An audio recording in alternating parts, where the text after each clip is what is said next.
Mr. Gadget, you wanted to do the case law on the third ground. My lord, I'm grateful and particularly pleased to hear very close to the end of my submission. Always a pleasure. We'll take the floor. Perhaps before we turn to the third ground, if I can just revert back to Judge Kabedi's decision in the core bundle at page 111. I'm at risk again of drawing attention to the submissions that were made by the Secretary of State, but I just think it helps to outline what the respondent's case was.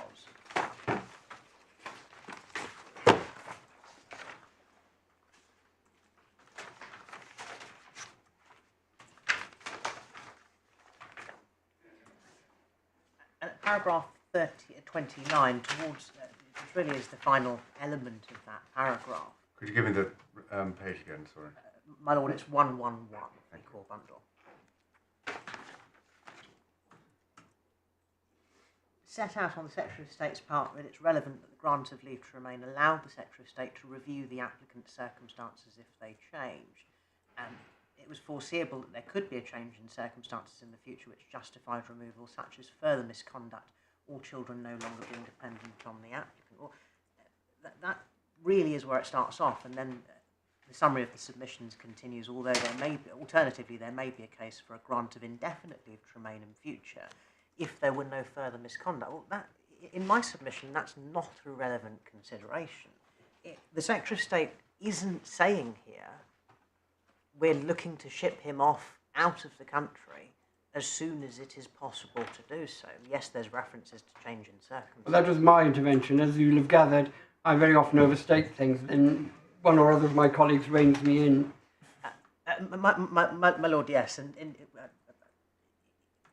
insofar as it may be the court's intervention, just looking at the Secretary of State's case, there appears to be this possibility of the grant of indefinite leave to remain in the future. It's not something the Home Secretary has ruled out, which is why I began by making the point in respect of this submission that if we draw a comparison with an individual who is applying for naturalisation, a greater gift in some respects than indefinite leave to remain, there are clear parameters that are set out for when overstaying, financial misconduct of a variety of different consequences will no longer be looked upon. What we don't have here is any guidance which indicates when he may be able to apply for indefinite. And we're not, of course. But you're not entitled as a matter of law. BF Eritrea, no duty to provide a policy unless statute says so. All they're saying here is we wouldn't rule it out, because if they had ruled it out, you'd been on it like a shot and said you can't do that. All they're saying here is it may happen in future. But that's a long way from saying at the moment that they consider at the moment his application and his presence in the United Kingdom is desirable, because they think it's not. My lord, I indicated that before the short adjournment that it would be short submissions. Anyway, you've got, yes, but you see the response to that. I don't want you to be under any misapprehensions to my provisional view, just in case, on that particular point, just in case, my lord, yes. And, the reason the appellant has sought to rely, if we now turn to the bundle of authorities, and this is Goranovsky in volume 2, page 952. So look, that's not a case I'm familiar with, my colleagues may be, but 952.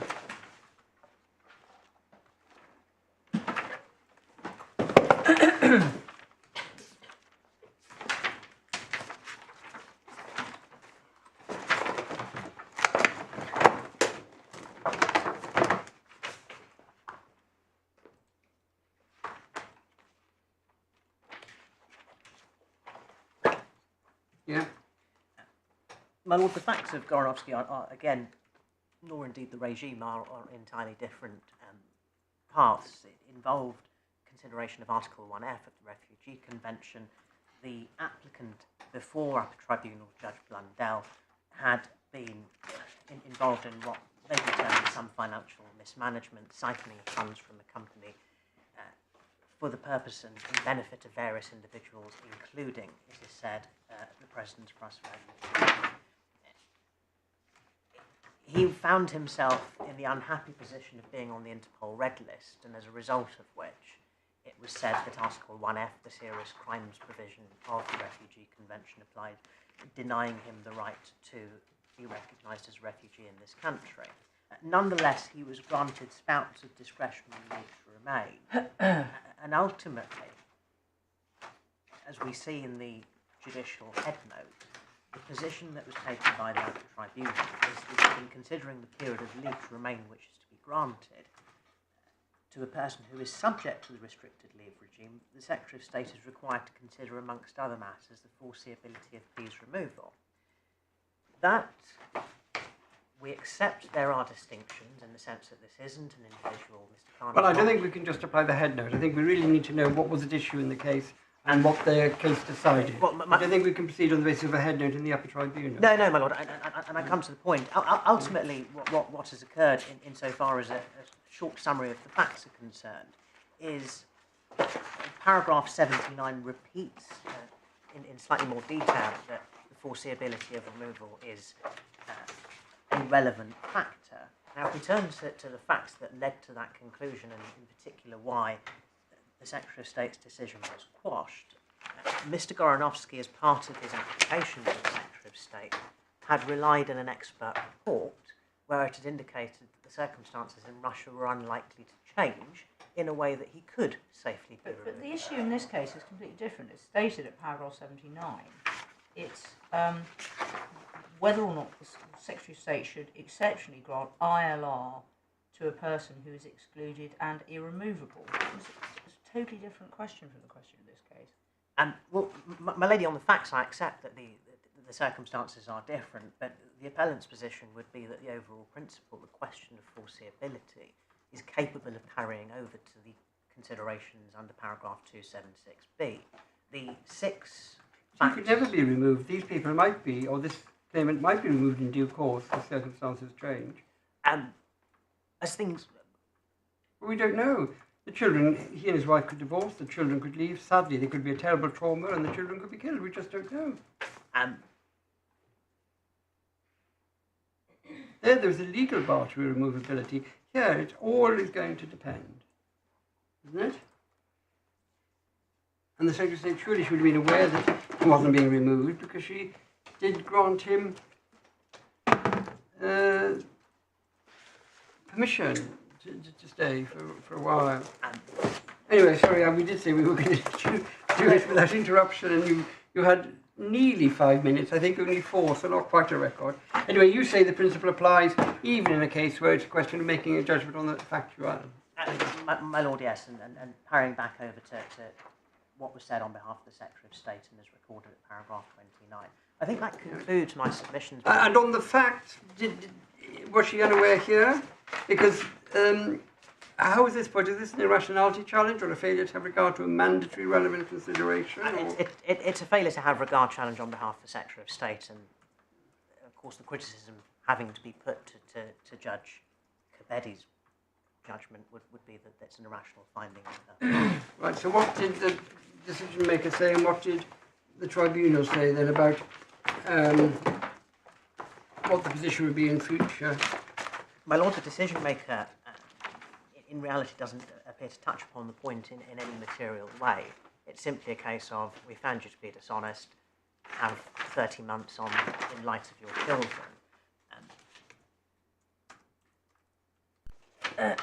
Judge Kabedi... Where is that in the... I'm just trying to find the decision letter. Yes, of course not. I think it's in the cover letter and also right at the end of the decision. So the cover letter on page 262 says, we considered your application for leave and refused it. You were granted leave to remain on the 15th of March on the basis of exceptional circumstances. Conditions of this leave remain until September 2021. Yeah. Or currently expires, you must either leave the United Kingdom or submit an further application for leave to remain. And I think there's a right at the very end of the decision on page 285, as stated above, you are granted leave to remain, blah blah blah. For you currently, so it just repeats what's said in the cover letter. Right, so it's just exceptional circumstances.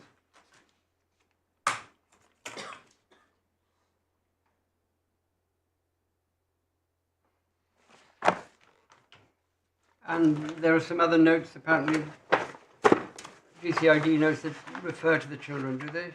Yes, it's accepted on the appellant's part that in the GSIP notes there's reference to the reasons why leave was granted, and in particular that touches upon children, which was a central focus of the Home Secretary's decision. And where are those notes there about page 58. The letter friend indicated 58, I'm grateful. 58?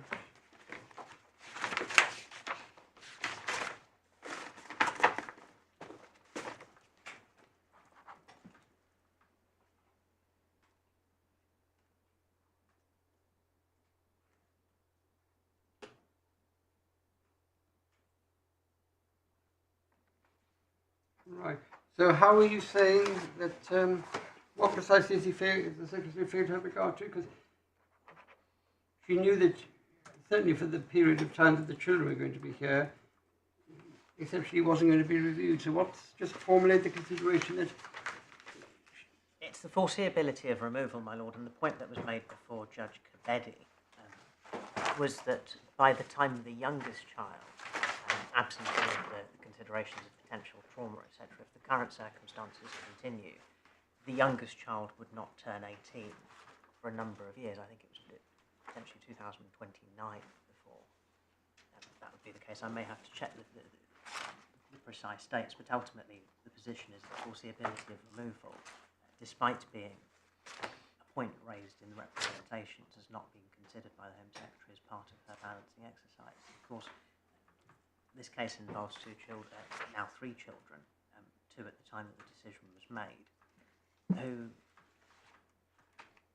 to a degree, lack certainty as to their father's future. We know that he's here for 30 months. I think, for the sake of candour, and I'd forgotten to mention it earlier, Mr. Khan has just been granted a further 30 months leave to remain in recent weeks, and so the position continues insofar as immigration. So he's going to have, because he couldn't get indefinite leave on this hypothesis because he inflated his earnings, he can't get indefinite leave to remain.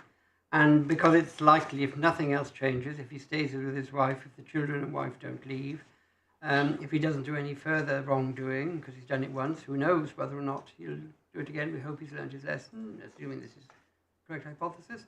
Things will be fine.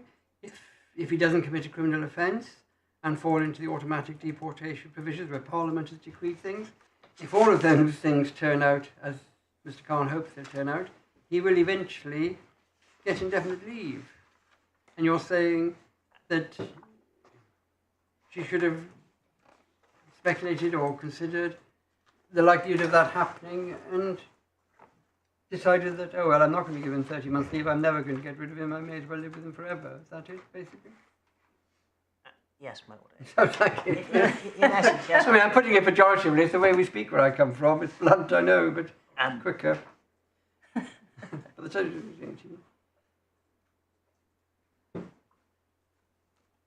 because it's a slightly different thing from the fact that he can't be removed legally. Okay, but that's what you're saying, is that should have considered the possibility that ultimately he might have got indefinite leave to remain anyway. Put it in less pejorative than I put it in ago. My lord, yes, and I think, as I say, that does conclude my submissions, save for remedying a defect in the bundles. It's a matter for the court if it would assist or simply ask the court. But we do have clean copies of the supplementary bundle with the paginations. Oh, that would help, actually, yes, because when I go back, because I've written the page numbers down, and I've written some of the page numbers, but that would be really helpful. Thank you very much. If I may.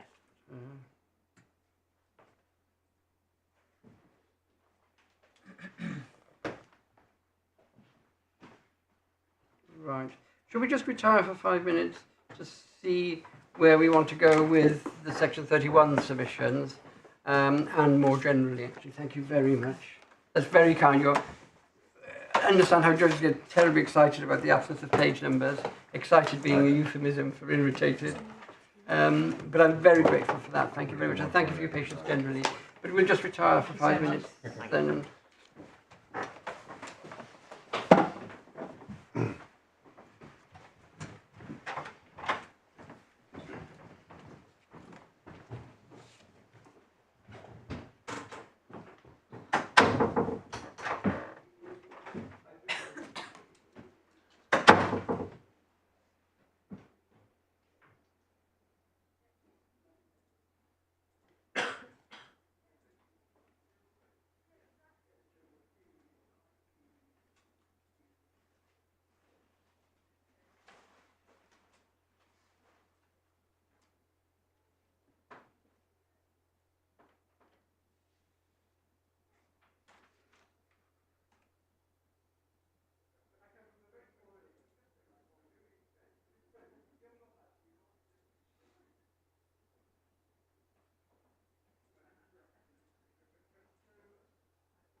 Mr. Getcher, what we do, we're not going to hear about Section 31, fascinating though it is at the moment. We'll see how it goes, but thank you very much for all of that. So, Ms. Abs, well, you've heard the debate. You've seen that we obviously have read the bundles. We've got your skeleton argument. We've given you a very broad hint that this case turns on dishonesty. That's what she said in her letter. So we don't need to go into the Masonic blind eye and the Polaris submarine no knowledge. So really, is there any points that you particularly want to draw to our attention in addition to those in the skeleton argument? If I could, Yeah. I'm very grateful for the indication that you've had a chance to read my skeleton argument. Do you have paper copies of it? If not, I have. Well, I did a minute ago, and I lost it, having claimed to have read it. Where did I put it? I have paper if you'd like paper. No, because the one I've got, I've marked. Oh, here it is. Sorry. And if I could check that the one that you have in paper is the one that's got the page references Yeah. to the bundle that was updated on I received on Friday. Yes. Because if you have my other one and then try to find the documents, it Yeah. won't. No, don't worry. I've calmed down about documents now. I've taken a deep I'm breath. grateful. Yeah, but I've got the right one. Yeah. The other document, can I check whether you either have it in paper or whether you like it in paper, is my big type version of the immigration rules. Excellent. I've also got paper copies of Mujahid. Could I have that? You Ah. may, yes. Oh, I I haven't. probably Sorry. have, but Need another one. And one for Lady Justice Laing as well, or I think Lady Justice Laing has got one. It came separately yesterday. Oh well, yes. If you've got a spare one, that would be yeah, I lovely, yes, have many. Did Mr. Gadger have one? He doesn't need one because he knows the rules inside out, but technically he ought to have one. I do. We've got Mr. one, Gadget yeah. does have one. Oh yes, because we looked at 276B. Yeah. Thank you very much.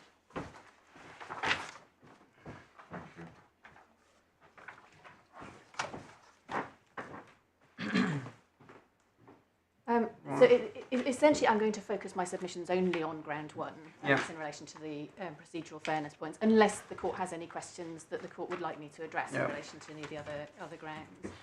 And in relation to this, the issues in my submission boil down to issue one: what does the gist require in this sort of case? And then there's the secondary issue as to who is expected to be able to show what and what happens if they don't. Yeah. And obviously there's a link between the two, because the gist that you need has to give you enough information that the applicant knows what it is that they ought to be responding with. Yeah. And my lord, this morning, I think it was your lordship, summarised the case in this case as there being one issue to do with vis-a-vis HMRC, was the way you put it, in terms of the tax returns, and then a separate issue in relation to the information submitted, the invoices, and so on and so forth.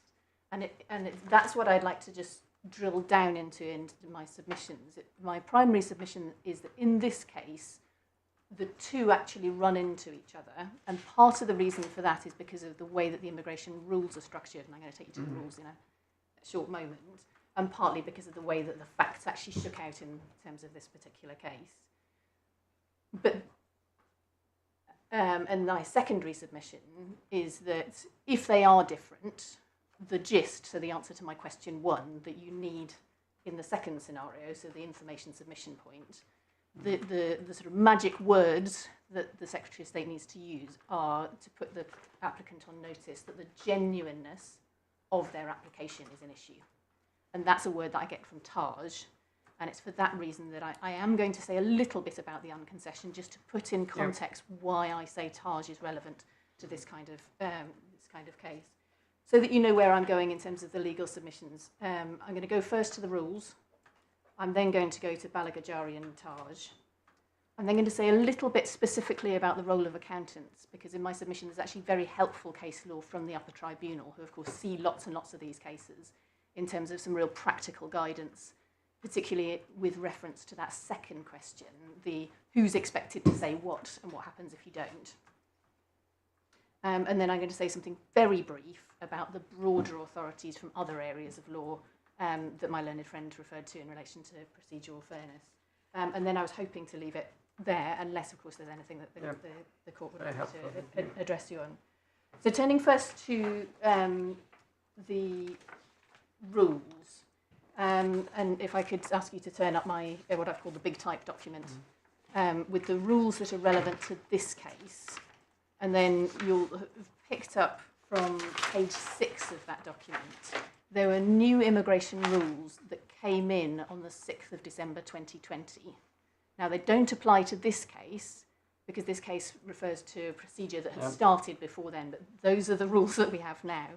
You might also have picked up from the case of Hussein that something slightly odd has happened in that case, in that they've referred to some modern rules, so some of the post-2020 rules, and then some of the old rules. So they refer to 3225.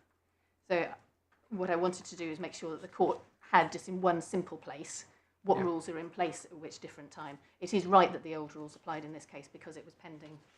It was an application that hadn't been determined. 276B is identical in old and new, so we don't need to go there here.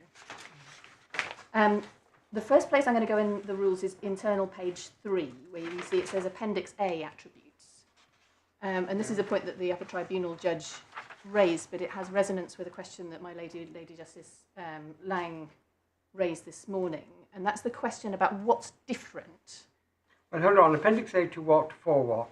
Is Appendix A to the immigration rules. No, that I gathered. But is Appendix A relevant to 276B, or is it relevant to the points-based system? So it's relevant to points-based system. Yes, it's not this case at all then. Oh, it is, because the application in 2013. Oh, was under yes, but the points-based current system. one is the one that was refused was indefinite leave to remain. Yes, and what happens in this case? There was 2013 application where genuineness questions have been raised in the minded to letters. There's also an application in 2016 that was first made under the points-based system. And my then Lady Justice Laing asked, what's the difference between the two? And the difference is Appendix A. A claimant has to show, for the points-based system, everything in this list. Yeah, but I thought he'd varied it to indefinite leave to remain. He did, and the question of what is different is the first application he made, he had to show he had earnings over a certain threshold. Right, okay. And that's why he put in the accountant's letter, which, as you've seen how that shook out in terms of the evidence, is the Secretary of State's case that it's the wrong accountant who's written the apology. It's Hayer's accountants who are...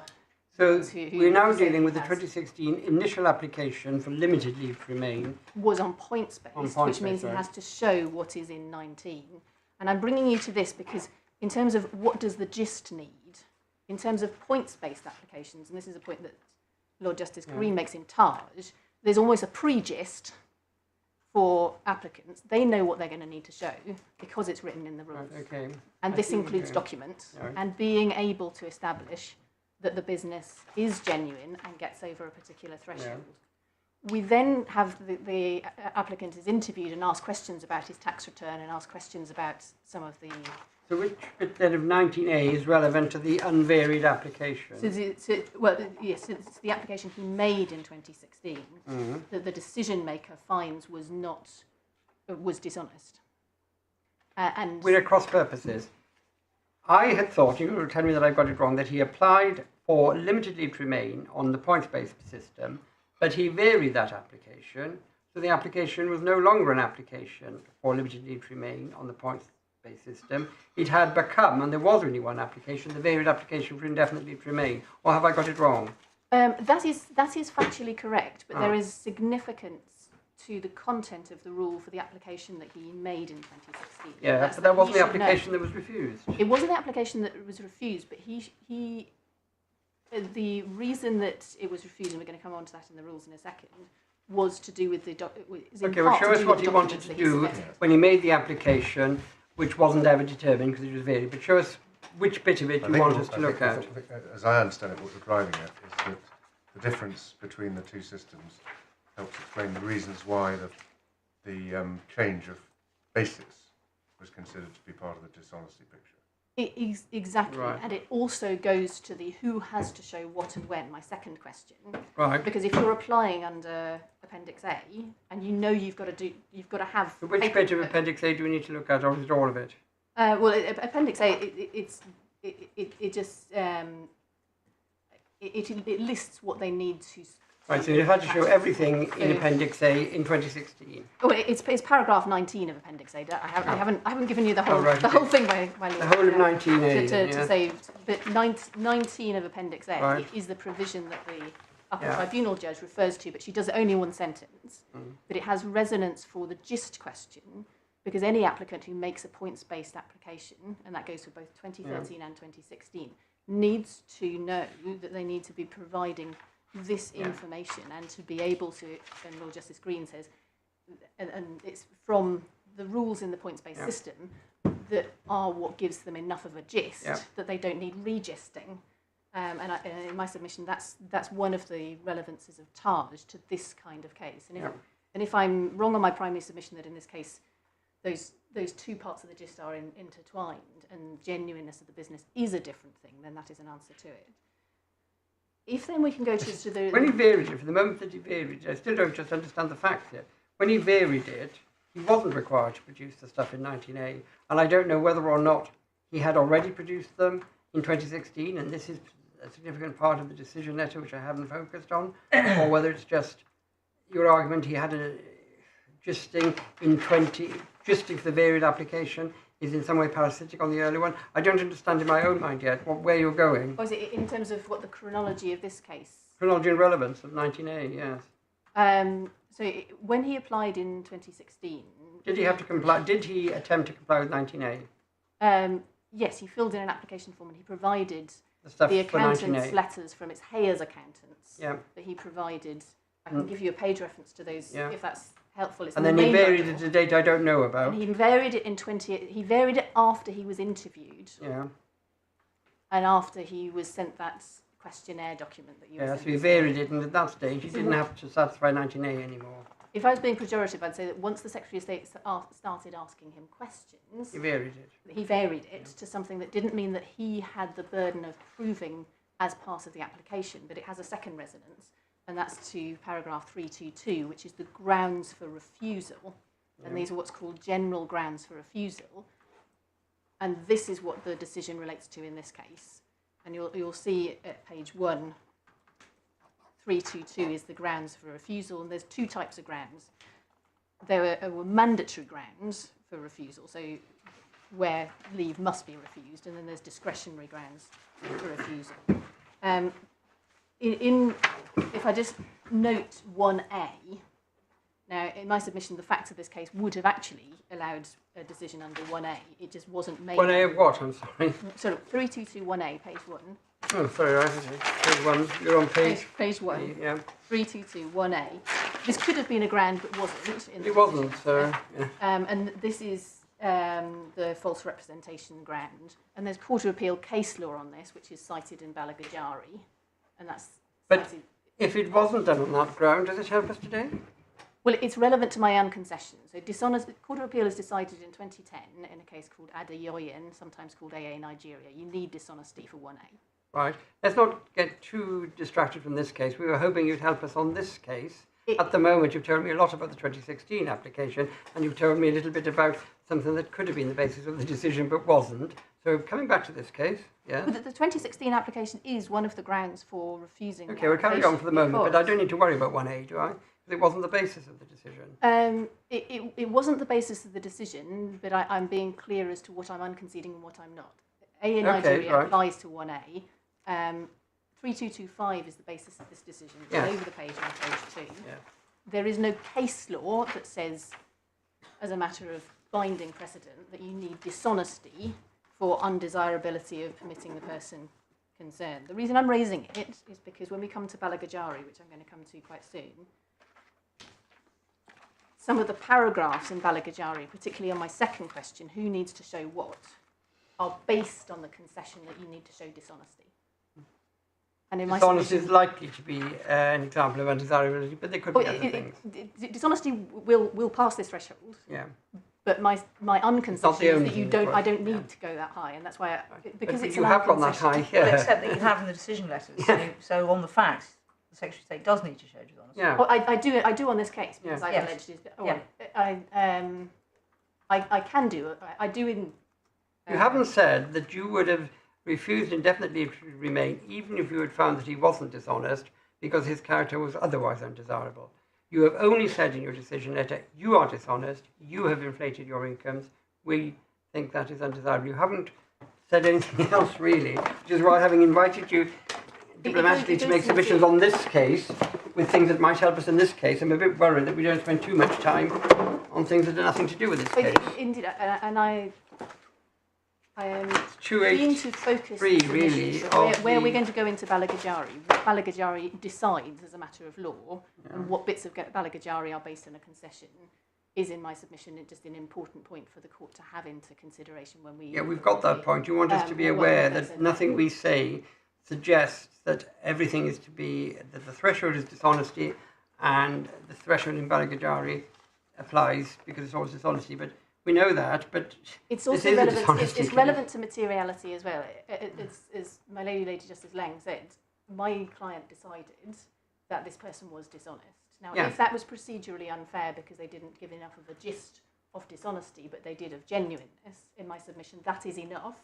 Genuineness of what? Genuineness of the 2013 and 2016 application, the Taj issue. Well, I think, to be perfectly honest, Ms. Abs, you would help us most if you took us to the decision first and told us what the decision decided. Because this is not a first instance decision maker, it is not a first instance tribunal, it's a court of appeal that is considering Upper Tribunal Judge Kabida's decision, and we do not want to waste unnecessary time.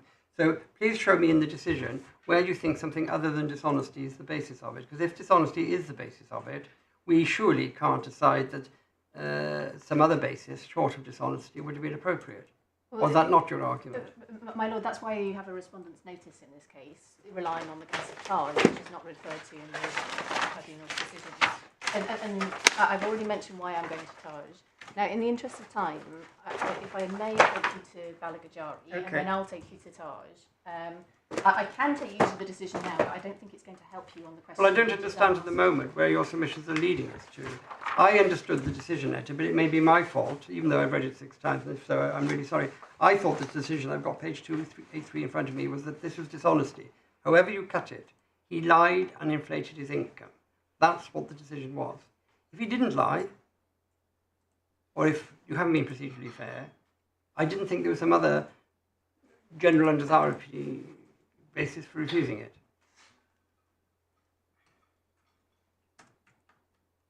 My lord, there is a respondent's notice in this case which relies on that as an alternative. It's also framed. It is in my submission dealt with in the way. I'll let you get on, but you've seen the concerns. We've invited you as diplomatically as we can to assist us with dealing with this case, and I've explained why I'm struggling at the moment. But do carry on. Indeed, you'll have seen in the decision that Judge Kabede draws this distinction between, as I have in the skeleton argument, between the earning differential issue and the genuineness of the business issue. And it's in that structure that I'm going to take you to the law, because the reason I'm taking you to it rather broader, my lord, is because of those broader questions as to what a gist requires in these cases, and because of the way that the permission grant was granted in this case, that there are other cases that are stayed behind this one, hoping for assistance from this court as to what is when another minded two is needed in terms of this sort of case. If I can take you then to Balagajari at tab 16 of the second authorities bundle.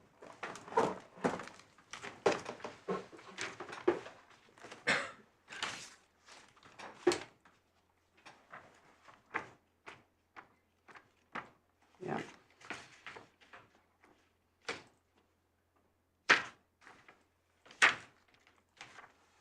And just to help us, do you want us to have the relevant paragraph of your skeleton open, please?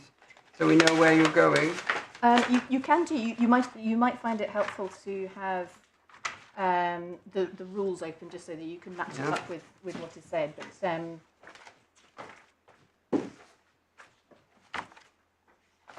But the core paragraph of the skeleton argument is of the skeleton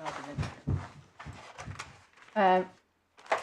My lord, I'm not going to, because of the indication you've given, I'm not going to take you in the hearing to 19 of my skeleton argument, because that's the unconcession. This is what I thought. This goes to paragraph 19. It goes to those So sections paragraph 19 that deal with the different types of dishonesty. dishonesty, isn't it? I've got a real feeling, Miss Apps, that you're doing precisely what I asked you not to do. But carry on. I'm on page 676 now, the second authorities bundle. Yes, the core passages I was hoping to take you to, I'm going to leave you to read in your own time from 33 to 38, and that matches up with my unconcession paragraphs and the rules that you've just seen, and the relevance of that case called Ada Yoyin. We then come to what is described as the second stage. And there's discussion of the Shabazz Khan case from paragraph 40, page 693. Yeah. Now that's one of the cases where various things are said about accountants and the question of who shows what when. The paragraph 42 sets out Lord Justice Underhill's approach to discrepancy cases. So he's not talking about here about this is just where there's the Secretary of State can see on the records that they say 10 grand disclosed to HMRC and 40 grand to the Home Office. So that's a starting point to raise a suspicion of dishonesty, but that of self doesn't justify a conclusion, and it calls for an explanation. Yeah. And then he says that what needs to be sought is an explanation, and then that might lead to an inference of dishonesty. And you've got my point that the word inference of dishonesty is based on the concession.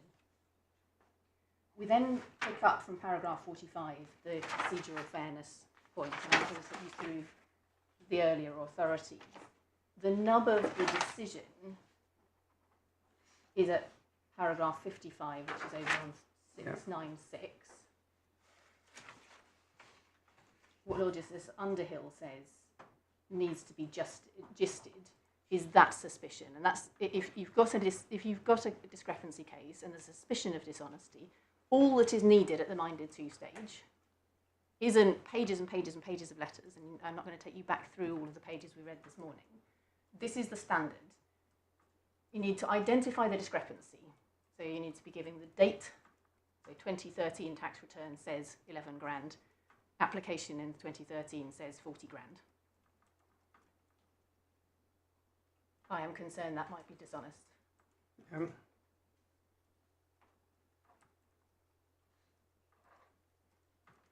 Yeah. And for an earnings discrepancy case, that is all you need. Yeah. You don't need to go through and I've noticed this, and I've noticed that, and I've noticed anything else.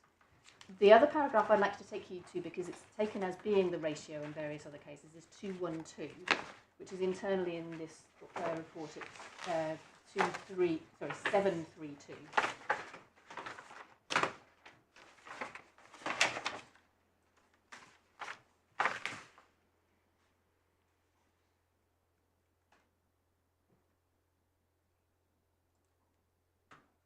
Yeah. And this goes to the gisting point at just by letter H. And if we pick it up at when the judge says, if, as we have held above, 3225 can only be relied on by the Secretary of State when he makes a positive finding of dishonesty, we regard it as important that it's quite clear that such a finding has been made. There may be cases where there's indeed clear, it is indeed clear if the words dishonest or deceit are not actually used. But there needs to be the language used in terms of both the decision making and also the gisting. That is the test that's being applied. And my lord, that is all the detail that Balagajari says is required in terms of the minded to process.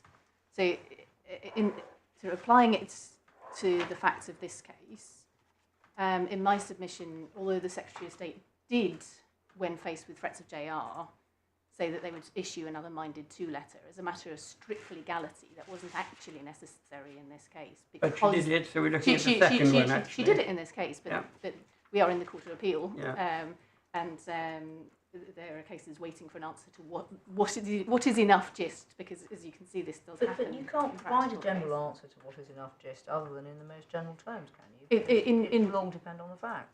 It will all depend on the facts, but there are facts that occur in these cases which come up over and over again, and that's why in my submission one can be a little bit more helpful than to reproduce Lord Bridges' tablets of stone dictum and say it's all case sensitive, to look at what actually the context of the immigration decision making is, and that's why I took you to Appendix A, paragraph 19, and the rule and what the claimant is expected to provide, and to the bare reasoning of this case, because there's been such a I hesitate to say industry in the lower courts, relying on this decision to ask for yet more and more and more minded to stages, which of course take it things further down the line in terms of the length of But on this case, there's a clear allegation of dishonesty. The way it panned out in discussion seems to be, if you provide a response to that and evidence, and the Secretary of State is not satisfied with that response and that evidence, is she under an obligation to go back and give you a further opportunity to comment on the views you formed about the evidence and explanations you've been given? On this case, or possibly if this case was to be seen as introducing evidence over and above the allegation of dishonesty through inflating of earnings. That's the most we could do, is deal with that scenario. We can't, all these hundreds of cases, and I'm exaggerating again, I must stop it, all these cases that have stayed, we know nothing about them. You know nothing Anything about we cases say is that are likely to be stayed. unhelpful. You do know cases that were around at the time of Balagajari, and I'm going to take you to Khan and Abbasi, because they are cases with very similar facts to these as to what more can be said, because more has been said at the upper tribunal level in terms of the types Can you of just pause evidence. it? Yeah, I'm just thinking a little bit. Hmm? I agree. Just to go back to your point about the concession, Miss Abbs, are you referring to what's recorded in paragraph 35 of the judgment? In Balagajari. We're in Balagajari. Because you keep saying this was conceded by the Secretary of State, and I just want to be clear that I've understood your point about that. So paragraph 35, Lord Justice Underhill recalls Mr Biggs's submission Exactly. that you need dishonesty, and he then records that the Secretary of State did not dispute that, Yes. and in our view it's correct. So that's the concession So you that's keep the referring to. concession, All right, yes. thank you, that's helpful. Well, what I'm concerned about this is we've got limited time. We've got quite a lot of cases to hear, not just this one, and I don't want to have what is potentially a self-indulgent exercise where we go through lots of words in Lord Justice Underhill's very valuable judgment which don't apply, and where what we said would be very interesting but would be obiter dicta anyway, and dangerous obiter dicta because we know nothing about the facts of the other case. When you come to fairness, it is fact specific, and I'm not sure that we can do more, as we said at the beginning, but look at this, and that's why I did encourage you to go to the decision, because the decision here is simply dishonesty because of inflated earnings. Well, Whether you could have done it for something else is interesting, but not to the point. So I don't want to stop you, but at the moment I'm not sure what we're spending time on. We seem to be spending on time that will have nothing to do with this case, because what you're saying is there could be other cases where it's different and broader. And the answer is, well, we'll wait and see. Balagajari was just simply about the discrepancy. Certain amount of money to HMRC, certain amount of money That's what to- this case is to- about. to- That's what triggered it off. There were that's- suspicions. He gave an explanation and she says, no, you've inflated your earnings. Indeed. Or are you saying that this case is not about discrepancies and inflation of earnings? Well, I say it's discrepancy and genuineness, and that's the way that... What do you mean by genuineness? The genuineness of the application made in 2013 and in 2016, and the reason for that Sorry. is that the applications in both years required the claimant positively to submit evidence from an accountant saying my income is X, because it's points-based. So it's dishonesty, discrepancy in income, and the genuineness of the application in 2016. 2013, 2013, and 2016, and both the decision letter and the judgment track this. But I wanted to take you to what the law was first before going in there, because the way the judge does it is very much by gisting the correspondence. drawing out dishonesty- those two threads. Genuineness of application 2013 and 16, and because of each of those two separate reasons, he should be refused leave. Indeed, because you heard from. No, is that what the decision letter said? I know you don't want us to look at what she Well, said. shall we go to the decision? I think you must, because at the moment you're making me think Mr. Gadger is right, that there's a second allegation here, which has got nothing to do with the inflated earnings. Well, it's not nothing to do with the inflated earnings. Well, you say it arises out of the same fact. They're the same thing. They're the same Same thing, yeah. It's the if I can put it boldly, the wrong accountant has apologised. He's actually not got 40k worth of earnings, and that's why his application was false in 2013 and 2016. Yeah. So this is why my top submission is they are actually the same thing. I've got a secondary submission because this is the way that the judge looks at it, to distinguish between genuineness of applications, and this is where there is that additional burden on an applicant who has all of the details and knows from the rules what they need to show, and pure, straightforward income discrepancy cases. The dishonesty here is the putting in of inflated income in 20, whenever it was the varied application. That's what I've read the decision. But Well, there's quite a lot of dishonesty going on when we get to the decision because so much has actually been tested in this particular case. If I can, the decision, it's in the bundle in 262. it starts at 282 as the actual decision as to why he's undesirable. Exactly. So if we start it at 263, you've got your two rules there, the 276B and 3225, that I took you to earlier. Then at 264, we get reference to these class cases, lots and lots of discrepancy between HMRC and Home Office, and that all coming to the Court of Appeal in Balagajari in terms of procedural fairness. Over the page on 265, we've reviewed your complete Tier 1 general period. So that's two applications, 2013 and 2016. Yeah. It's noted, and then there's reference to the October 2013 one. And then we pick it, then the decision maker on 266 goes through the 2013 application. Yeah. We then, and then it goes through with a fine-tooth comb. Yeah. We then get the 275, she does the 2016 same with the 2016 application. application on Yeah. 275. And again, we get tooth comb going through what it is that's been said in relation to all these various different stages of the processes has undergone so far.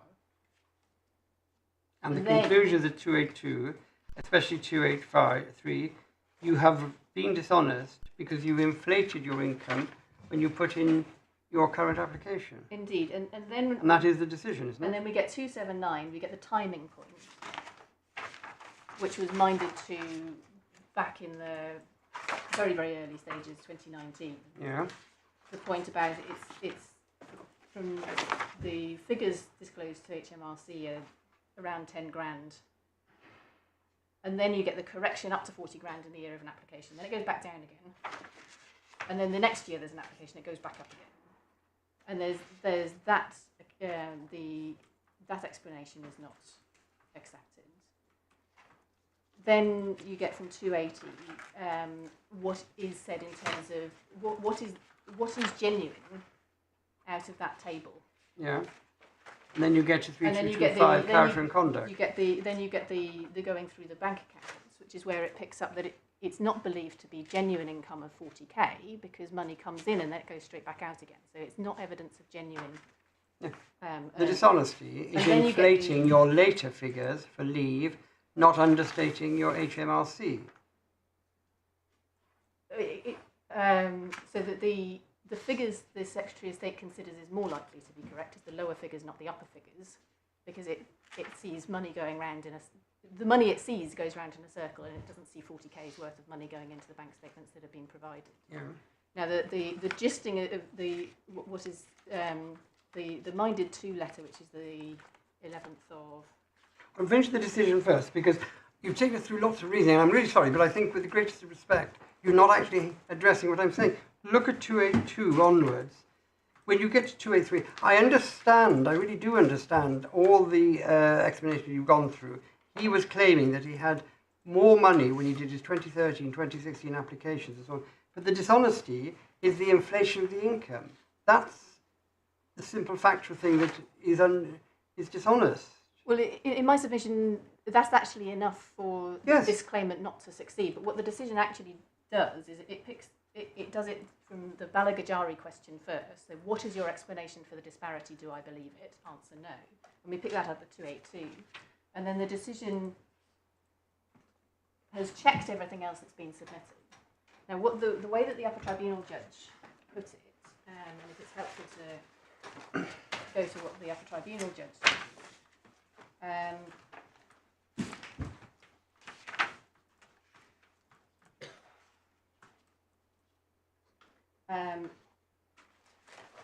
her description, her gisting of the decision we've just gone through starts at 105, paragraph 14.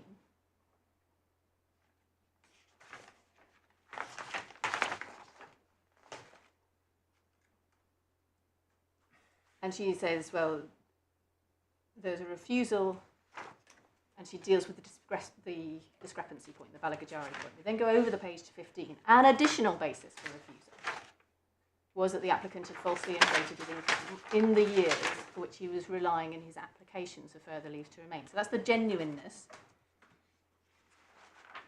We see, and that the income declared in his leave to remain applications had not been earned through genuine employment. And then she dates the two dates that she considers not to be genuine applications. So the language of the tribunal judge called this an additional reason, not just the first one. Now, in my submission, it is actually a subset. It is the same facts, and there doesn't need to be a registing for procedural fairness. But because there's one set. Well, I think. Let me just see if I've understood it. There's one set of facts. Yeah. Mm-hmm. The only thing that he's done that engages concern is providing inflated earnings when he goes to the Home Office for leave. Did in 2013, did in 2016, and presumably when varied. That's the thing that's wrong. Is that right? Well, it's not the only thing. There's that, plus this one, plus what's at paragraph 16. So the questions that were asked in the Minded 2 letter, please provide evidence of your genuine earnings in 2013 and 2016. The respondent was also concerned. And those are all procedurally fair findings, open both to the decision maker and made in that decision, and open to the upper tribunal to find as having been. So if we look at the decision, the simplest thing is just to look at the decisions. Yeah. Page 282. Yes. There's the consideration of the criteria under 3225, character and conduct, telling whether refusal is appropriate. SHD has to consider whether two tests are met. First of these tests is whether the discrepancies in the applicant's account of the business dealings of tax affairs can be attributed to an innocent mistake, or whether such declarations have been made with a clear intention to deceive. So that's the question the Secretary of State has asked herself under 3225.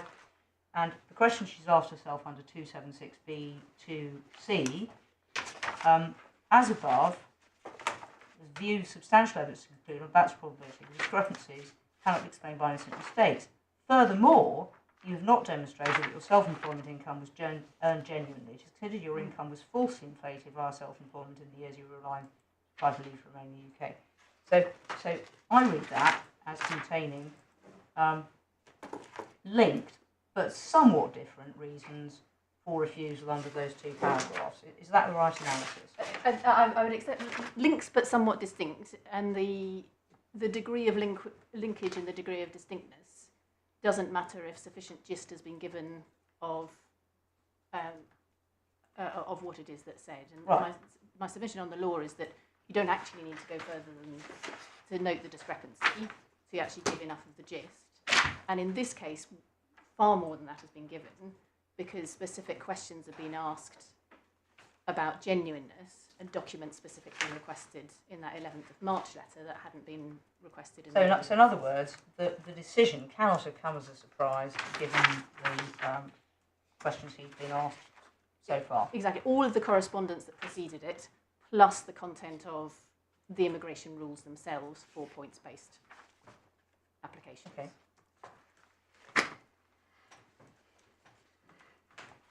And the reason I make that second point, which I can't get that from the judgment in Balagajari, because the rules aren't referred to in Balagajari, and who's expected to have evidence of what is not mentioned in Balagajari. I get that from Taj.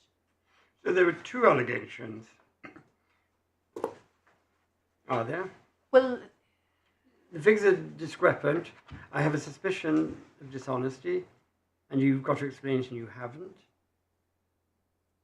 And well, they're linked, but they're also clear to the appellant, and this is where in my submission for this case it doesn't matter if they're the same or different. if I were to write down, count 1 on the indictment was what, and count 2 on the indictment was what, I tried to do it in a way that helped me understand and explain the stumbling block that I've got. I just heard the exchange between you and my lady, but just have one last go, if you don't mind, of telling me, if I was asked what was the 2 reasons for refusing indefinite leave to remain, what were they? That there was a disparity between the income reported to HMRC and to the Home Office in the years of 2013 and 2016, for which an honest explanation was not provided. Yeah. And number 2, that the applications made in 2013 and 2016 were made on a basis... Because they put in more income for those than he had. Well, the basis, in this case, the count charge, the indictment in this case can go as high as dishonesty, but in my submission it doesn't have I want to know to. the facts. The application in 2013 and 2016, because he claimed he had more income to the Home Office than he actually had. Indeed, and the language used in cases such as Taj is that the applications in 2013 and 2016 were not genuine. But that makes that me doesn't think matter they are the because- same. Because what matters is why the Secretary of State refused this application, and the reasons the Secretary of State gave Are dishonesty. are the ones that I've just put to you. Page 282 under the heading 3225 and page 284 under the heading 276B. So the two reasons overlap. As above, the SHDs of substantial evidence discrepancies can't be explained by innocent mistakes. Furthermore, haven't demonstrated self-employment income earned genuinely, falsely inflated by self-employment in the years in which you were applying to leave. I'm so sorry. I'm just reading. The furthermore bit. I'm just reading from the decision. Page 284 under the heading 276B, little Roman 2. Oh, as in the little furthermore c. you have not done. Yes. The furthermore is also on 283, just without the word furthermore before. SSHD has been unable to find evidence of. Yeah. So this is. The problem is, this is my problem. The disparity is 12,000 to the HMRC, 40,000 to the Home Office. There's no explanation for that disparity. Furthermore, the income to the Home Office is inflated. It's the same thing. The Home Office, the discrepancy and the extra figures in the Home Office, the thing that causes the one is the thing that amounts to at least part of the financial discrepancy in the other. I can't actually see at the moment that there is any separate physical attempts. He stabbed A, he then went on and shot B. It's not that. It's he did one thing, he overinflated his visa application income. You can tell that in one of 2 ways. There's a discrepancy which hasn't been explained because it's lower in the HMRC one than it is in the Home Office one. It also is inflated because we've looked at all the invoices and everything else, and it just doesn't stack up. They're both different ways of saying the same thing. The figures that he's given to the Home Office are false, and he knew they were false. I can't understand why this is something that you're so reluctant to accept. And I get an awful feeling that where we're getting to is that somehow there was a gisting for the 2013-2016, which involved him having to produce the figures, and that in some ways enough for the gisting for whatever 2 allegations he's being held here. But we seem to be, well, I don't know where we're going, but that seems to be what you're saying after 40 minutes. So where do you want to go next then, Miss Abs? My lord, I think the 2 reasons are of course linked, But the distinction is made in my learned friend's submissions to the Secretary of State, and that's that the answer to the discrepancy case that's given is, it was my accountant what got it wrong. Now, the answer to the please provide evidence of your genuine business is, here are some bank But there's a accounts, massive one difference line between the two figures. It can be explained in one of two ways. One, my accountant got it wrong, and two, look at my accounts, the correct figures are always 40,000. And you probably have to need both, actually. But to me, it's the same thing as you're arguing about. Anyway, I don't want to take more time with this. I simply struggle to understand how helpful this is. My Lord, just to answer your question about the gist, it's not my case that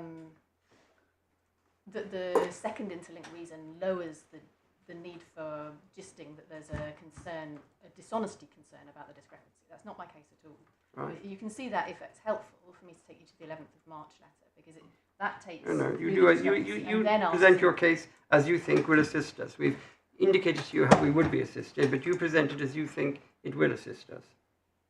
If I can just very briefly show you, the thing that is different in the Minded 2 letter, the last Minded 2 letter, is on page 405. Yep. Which are the questions that ask him to provide for the 2 years of his applications, essentially the information that he should have been able to provide at the time he made those applications. So you've got a list of questions about 2013, and then you've got a list of questions about 2016, and that's the gist that is different. You have my primary submission that wasn't actually necessary for the purposes of fairness in this case because of all that had gone before. But the upper tribunal judge treats that as and the word she uses at 15 is an additional basis.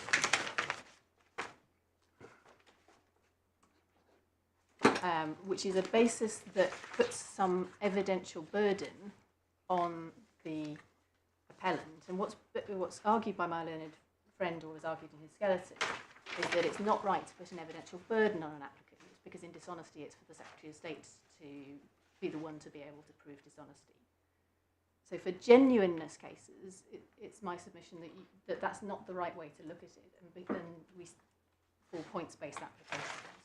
And what we have in this case, we have one that has been applied for in 2013 and granted. Now, I accept that gisting needs to be given that the Secretary of State has concerns about the veracity of that application, because that has, as things currently stand, the applicant would think they persuaded the Secretary of State that was true.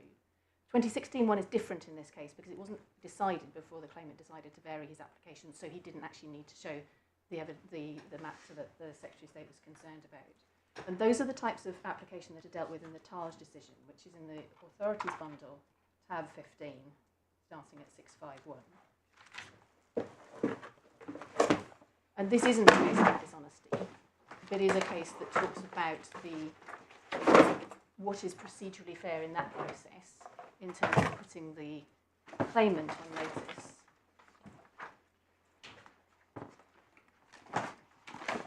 because of the process itself, that they're going to need to be able to actually positively prove this stuff, rather than it being assumed in their favour absent dishonesty. And this is why you don't need extra gisting when you're dealing with genuineness of applications that you would in a dishonesty context. So in terms of taking you through Taj, and I'll try and do this as quickly as I can, and I'm not going to take you through Group 7 or any of the dishonesty case law on that because of the indication that's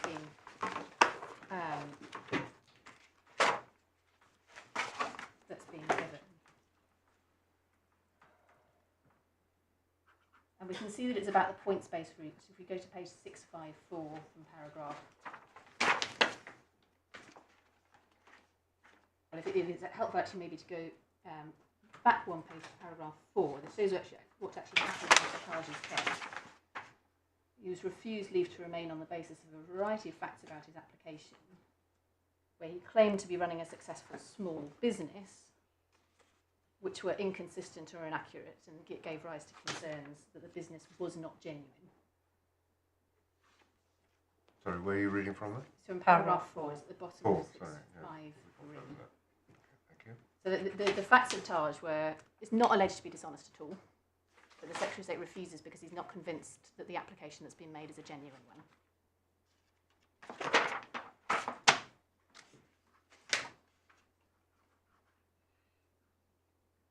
And then we can the relevant rules are set out from heading B on page 654. Yeah. And the various things that need to be shown. Yeah. And I'm not going to take you through all of those rules.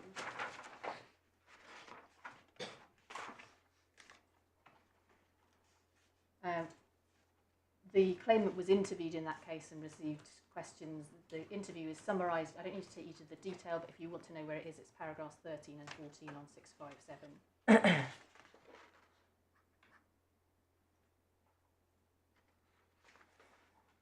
The decision is summarised from paragraph 22 onwards, and essentially they're not satisfied that the business is genuine because of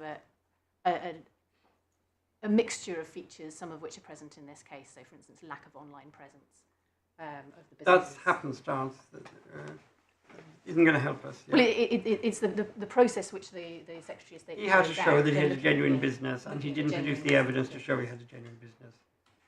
Yep.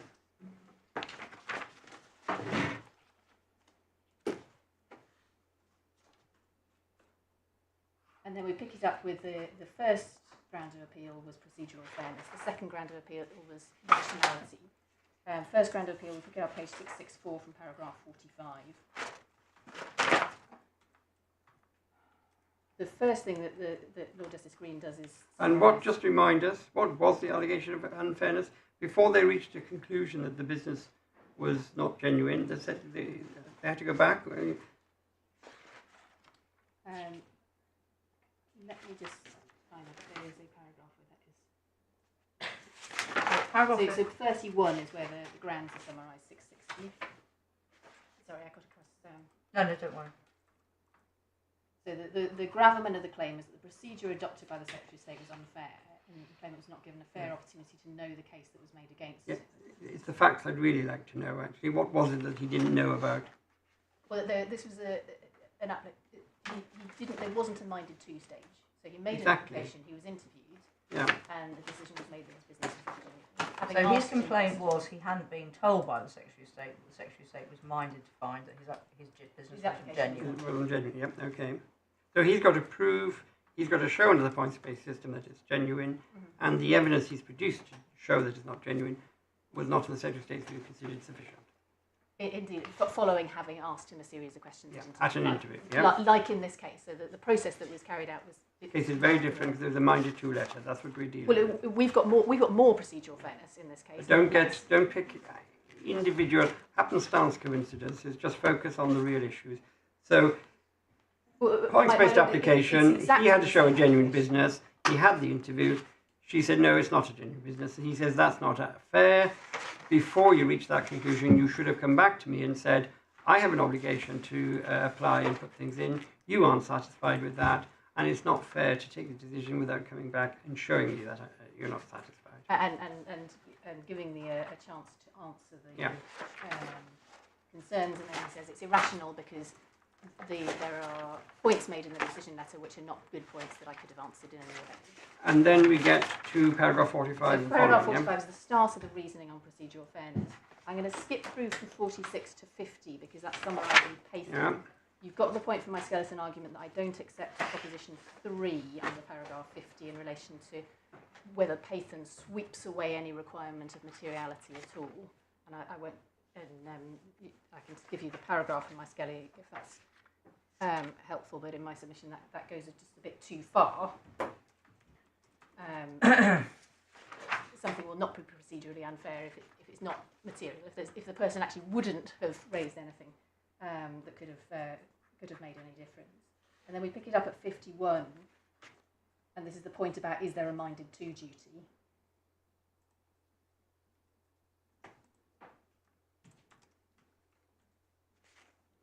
And Lord Justice Green concludes no for a number of reasons. And at 54, we pick up just by letter E the point that who has access to the information. So my second issue, who has to show what and what happens if they don't. This is an important feature. And it's unlike the cases where the parole board and so on, that the individual won't have control of the information that could be submitted. So there's arguable unfairness if they aren't answering something that is within their control. These cases for points-based immigration, which this case is just this is the equivalent to the 2013 application, my lord, because it's limited leave to remain on the basis of a business. And then the point at F, the scope of the evidence to be submitted is narrow and exclusively in the possession and knowledge, therefore under the control of the applicant. And then we pick it up at 55, last sentence. There is no mystery in an applicant being required to provide detailed explanation about his customers and clients. It shouldn't be the information that's hard to come by. 56 is not unreasonable in such circumstances to expect the burden of providing the information should lie with the applicant, as it does under the rules. If a series of inaccurate or incomplete information are tendered, responsibility for that lies at the door of the applicant. This isn't this case, but you're taking us through it for a reason, or is it this case? Well, this is the process that happened in 2013. Yes, but and beyond ILR 2013 now, is we moved on. It's not just, this wasn't a decision about the 2013 application. Have you shown in 2013, you apply and she's not satisfied. This is because of what happened in 2013 and 2016. He's being accused of dishonesty. They're different. So it is the same as the 2016 one, with respect, because that application hasn't ever been decided by the Secretary of State, because the claimant varied. But it varied. So there wasn't a situation where she said, no, you don't meet the requirements as you would have had for the 2016 thing, because he'd varied it. And he no longer had to show that. And we'd moved on. It was indefinite leave to remain. And the question was he going to get it? And the answer was no, because she thought he was dishonest. I'm still having real trouble. He wasn't refused permission in 2016 because he failed to meet the points-based system. He varied his application. He was on notice at all times since he put in that 2016 application, through having the interview. That you would have to meet the requirements of the rules that governed his 26 application. Indeed. But when it was varied, it became different, didn't it? But it is legitimate and lawful for the Secretary of State, when considering refusing the varied application, to look at whether the initial application in 2016... Yes, I have no trouble with that at all. I'm not querying that. What I'm saying is something different happened. It didn't say rule A, B, C, D applies and you haven't satisfied it. They said something different. They said, I think you're lying. I think you're dishonest. I think I'm going to use rule 3225 here. But your point, I think, perhaps, Ms. Apps, is that because the 2013 and the 2016 initial application were point-based applications, he knew exactly what he had to show, and he produced material to show what he had to show. And against that background, the requirement to give a gist may be different from the requirement to give a gist against a totally different background, where all of a sudden the applicant, without any foreknowledge, is suddenly told, oh, you've done something dodgy. Absolutely. That's it, when we come to gist, to say anything more useful than the gist is what the claimant needs to know to respond, one looks at the context of what has gone before and what the context of the decisions are. And this is where the Taj decision, obviously, it's not about just that pure point of disparity, the sum.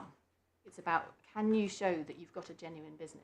And applicants who use that route are expected to be able to show that, and not throw it away, essentially, until they know that the Secretary is, or until they've got an answer from the Secretary of State. This is an applicant who knew at all points post-2016 that the Secretary of State had concerns about that, because he was called to interview, he was asked questions, he was then sent multiple-minded 2 letters, even after he had varied his applications to be in a route that he wouldn't have to show that level. So the short point is, on the facts of this case, and forget now all the state cases, he had a jolly good idea from 2013, 2016, that he'd have to prove it was genuine. When she wrote to him and said, look, I'm really worried this is not genuine, that's got to be sent against the background of everything that had already gone on. So that's it. Exactly. And all the Secretary of State's done more, but all she needs to do is to say, I'm concerned about the discrepancy, and I'm concerned whether the applications you submitted in 2013 and 2016 are genuine. That's the nub. That's all that needs to be shown for a gist. Right. And that is my case in a nutshell in terms of gist. So this case would reaffirm the proposition that context is all when you're considering what the requirements of a gist may be, and add that on the facts of this case, this gist was sufficient, given the background.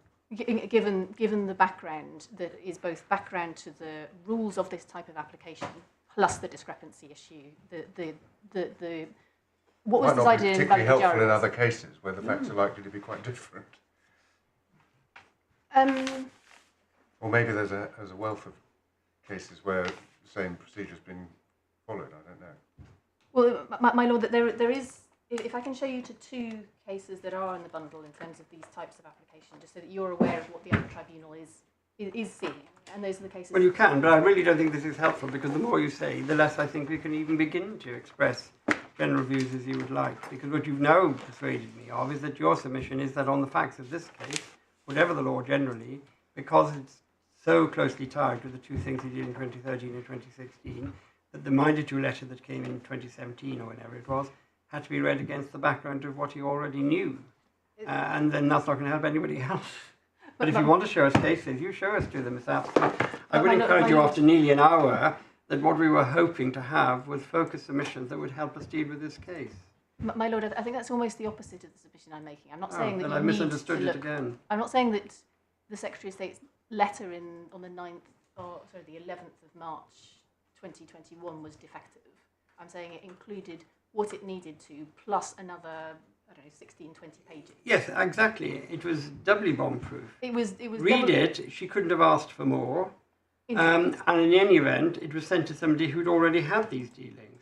That's it. Indeed. But the point that's put against you is that this is, as I put it, qualified Balagajari, when she is given an explanation, what Mr. Gadger says, when she's given an explanation and she's given evidence, he says, you've got to go back and say, look, it's worse than we thought. It's not just the discrepancy that's explained. You're inflating your figures here. You've got invoices that we don't trust. There are two people of the same name. You haven't explained why you think the number of hours is wrong. That's what he's saying. And you're not, with the very greatest respect, engaging with that. My lord, my simple answer to that is that is a point about genuineness of the application. And Taj says you don't need to do a minded to process when you're querying. But Taj wasn't saying you're dishonest. They weren't saying, whatever the reasons, you haven't satisfied the rules. This is you haven't satisfied the rules and you're a liar. Anyway, you've heard what I've said. I've pleaded with you to focus, but let me let you carry on. My lord, Taj, paragraph 54. Where do you want us to go next?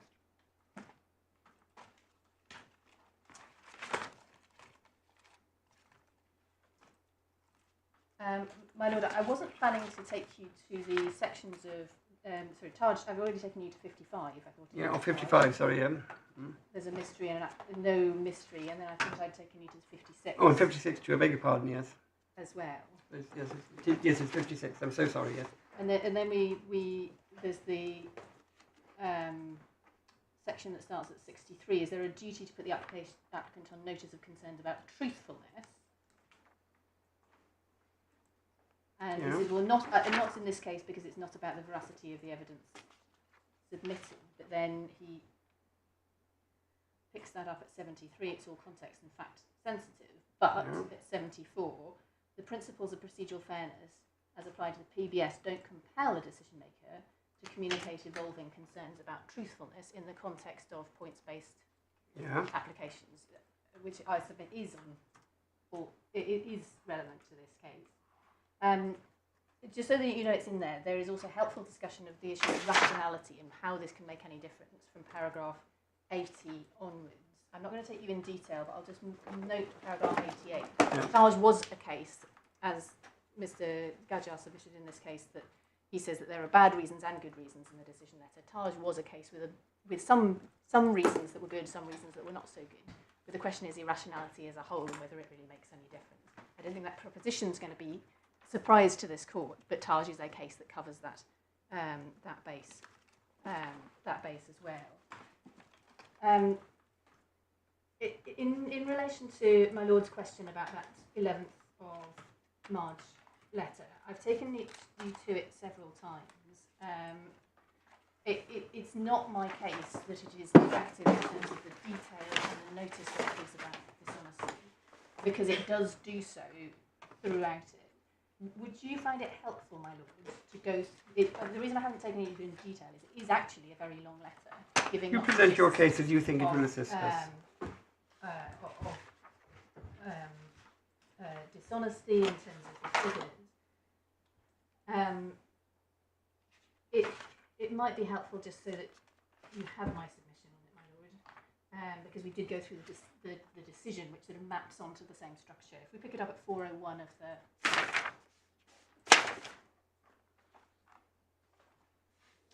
core bundle, and it starts as the original letter did with a reference to Bajari, and then 402, I believe you provided false information to the UK government, and then it specifies the application in 2013.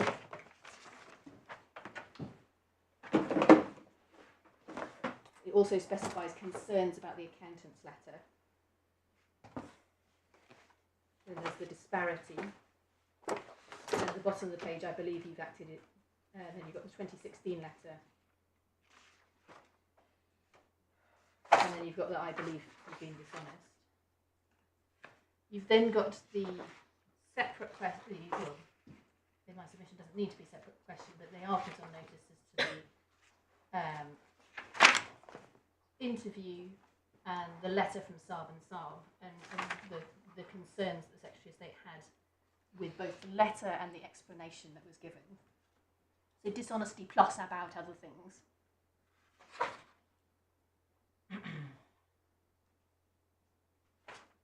There's consideration of submissions,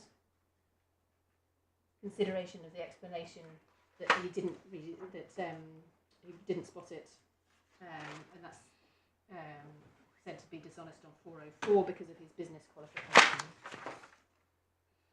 Then there's the explanation of the internal spreadsheet error on 404. His awareness of the disparity. There's then the questions about the genuineness of the business on 405, and that's relating to 2013 and 2016.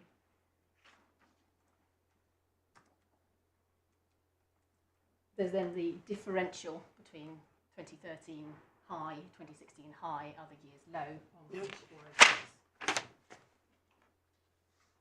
And that cannot identify any plausible reason, so that's again a dishonesty putting on notice. And the rules that the Secretary of State is considering applying to it. So in my submission, that letter is more than ample, in the words of the judge, more than ample to give a gist of the concerns in this case.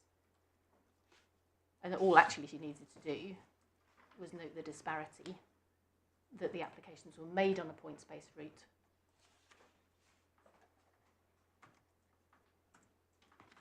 and that the information submitted was not believed to be on behalf of a genuine business.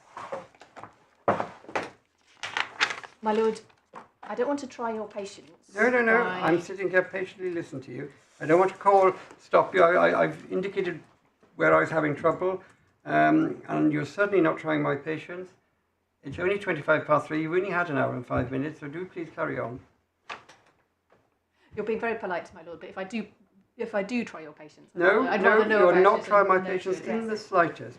You carry on making your submissions, Miss Apps.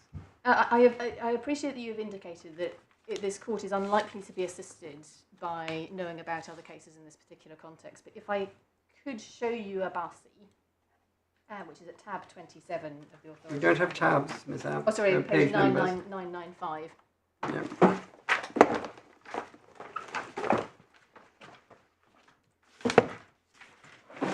Yes. Which is it's a decision of two judges of the upper tribunal, one of whom is Mr. Justice Laing, of course, is very experienced in this in this particular area. We can see the facts of the case on page 996. What are we going to get from this? The proposition that you're relying on this case for is what? This is a case that answers my second question. So this is not on gist, what needs to be said. I'm done on gist. Who's responsible for showing what, and what are the consequences if they don't? Exactly, and what happens if they don't. So this is a case where Mr. Justice Laing gave some guidance about that second question. Just so that you have clear the facts of this particular case, we can see from paragraph 3, March 2016, we have a points-based application that's then varied to an application for indefinite leave to remain based on long residence. So that variation that we've got in this case.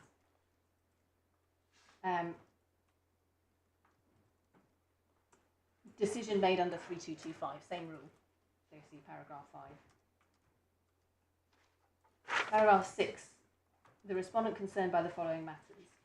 Income of 51,000 at the time of his previous application.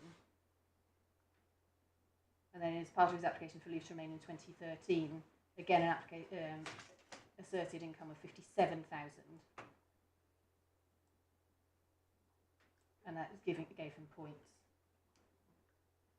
Got a questionnaire process, paragraph 7. Goodness, including £45,000 from dividends. Indeed. Must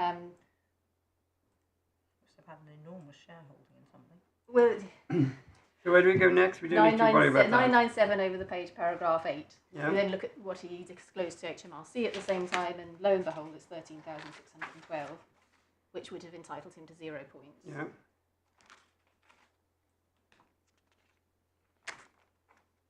So we get it.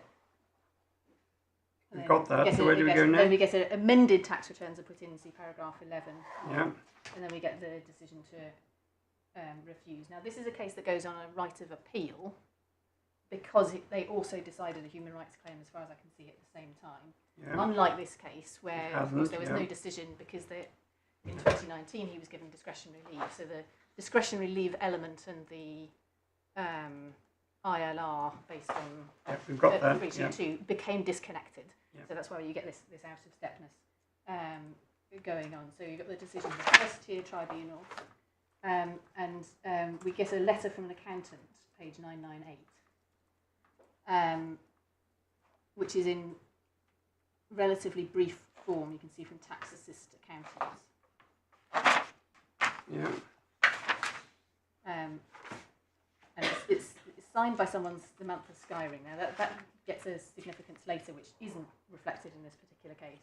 We don't need to dwell so much on the upper tribunal procedure, apart from pick it up at 26, and you see that Miss Skyring then distances herself personally from the letter and says it was actually filed by someone else at the accountant's firm, not by her. So Yeah. she doesn't know this. She doesn't know this individual. We then get the appeal grounds argued, and most of them are not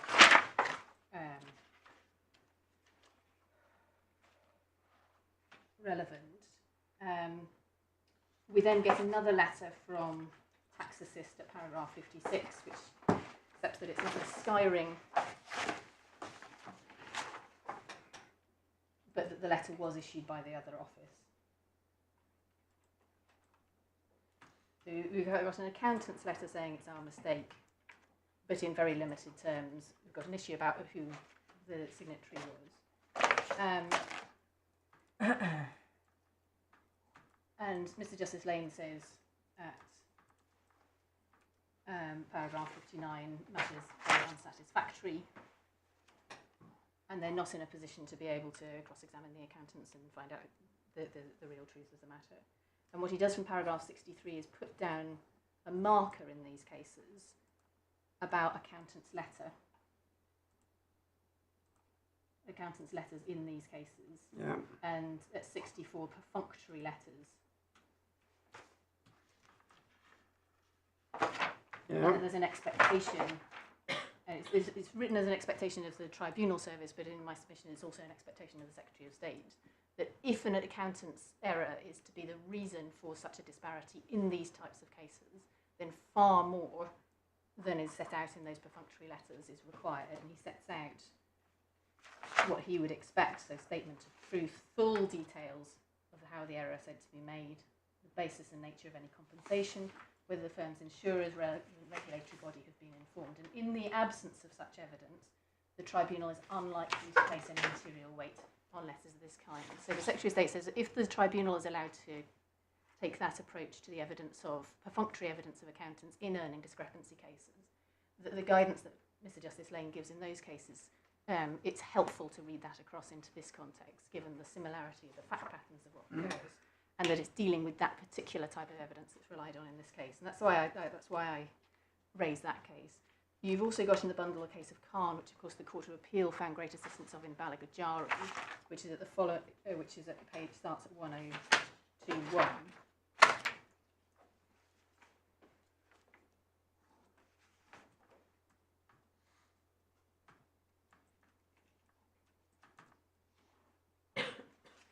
And we can see from the facts of that case that this is again a points-based case where there's high income declared on the application. We can pick that up at paragraph 6, that's 36,000. But the tax return for the same year has got 7,650. And what proposition are you relying on this case for? We've got an accountant's letter, a very similar type, at page 1024, paragraph 8.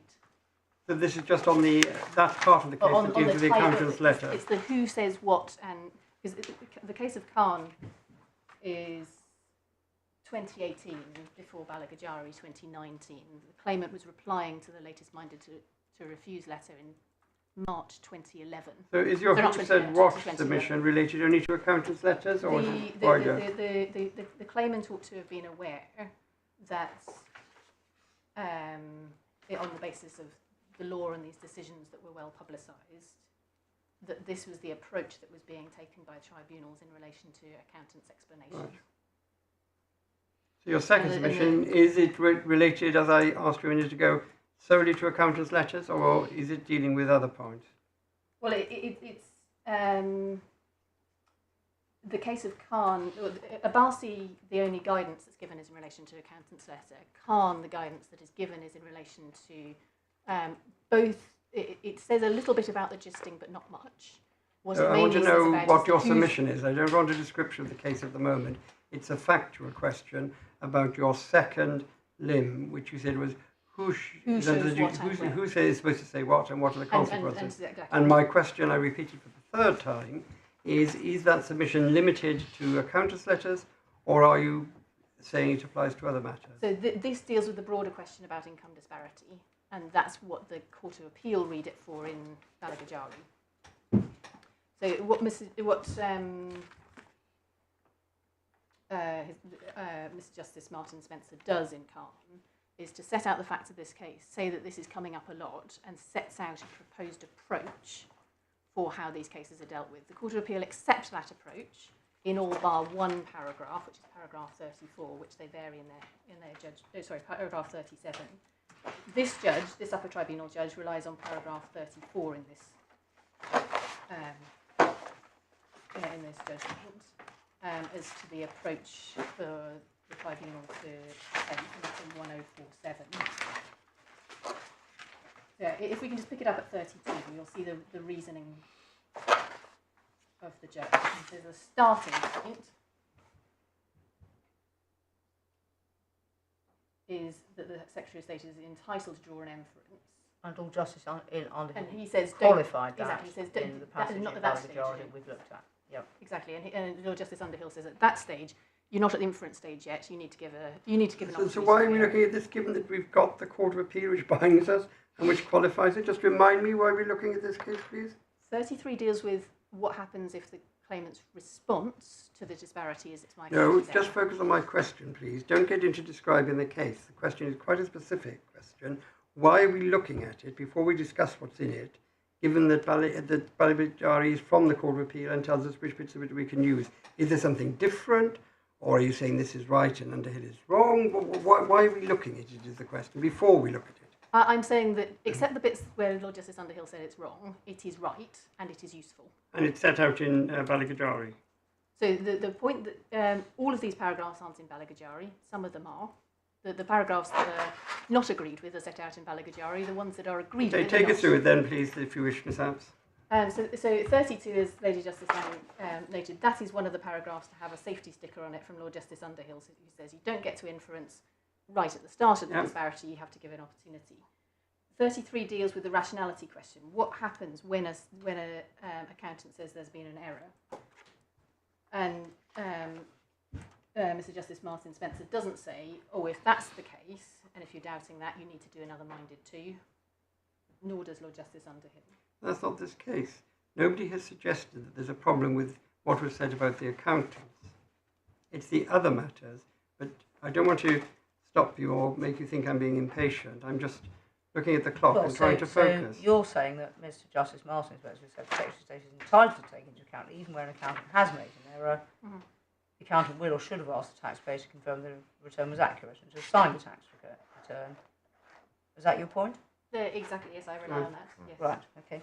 Yeah, And I rely on all of the paragraphs that follow this, yeah. particularly paragraph 37. And I won't read them out, but in my submission they are helpful guidance that, save for the point that was corrected by Lord Justice Underhill, remains helpful in these cases. And paragraph 37 has the points as bullet points, obviously with the safety sticker on bullet points number 1 because of what Lord Justice Underhill says. And that's the paragraph with the Underhill correction that the upper tribunal judge specifically directs herself to as being the correct approach. And in my submission, she was right to do it because it is right, and it's helpful in these. So have we finished with Khan now? Can I put it to one side? Or? We've finished with Khan. Would it help to go to any of the authorities in relation, the wider authorities in relation to procedural fairness? Up to you, Ms. Apps. You must present your case as you think fit. In my submission, they are generally not massively helpful, or they are not more helpful. If you don't think they're helpful, then don't take us to them. It's bad for you. They're not any more helpful, particularly when we have decisions that are in the fact context that we are in this case. The one point that, and I don't think I need to take you to it, but a question from my Lord Justice Warby, a hypothetical question about how would this work in the context of cross-examination at trial. There's a paragraph in the Miller case in the Court of Appeal which says one has to be careful reading across judicial processes into administrative decision-making. Well, that's an ombudsman, a health ombudsman, as I recognise it. You want us to look at that passage? The paragraph says literally just that. Well, do you want us to look at it or not? And the reference for that paragraph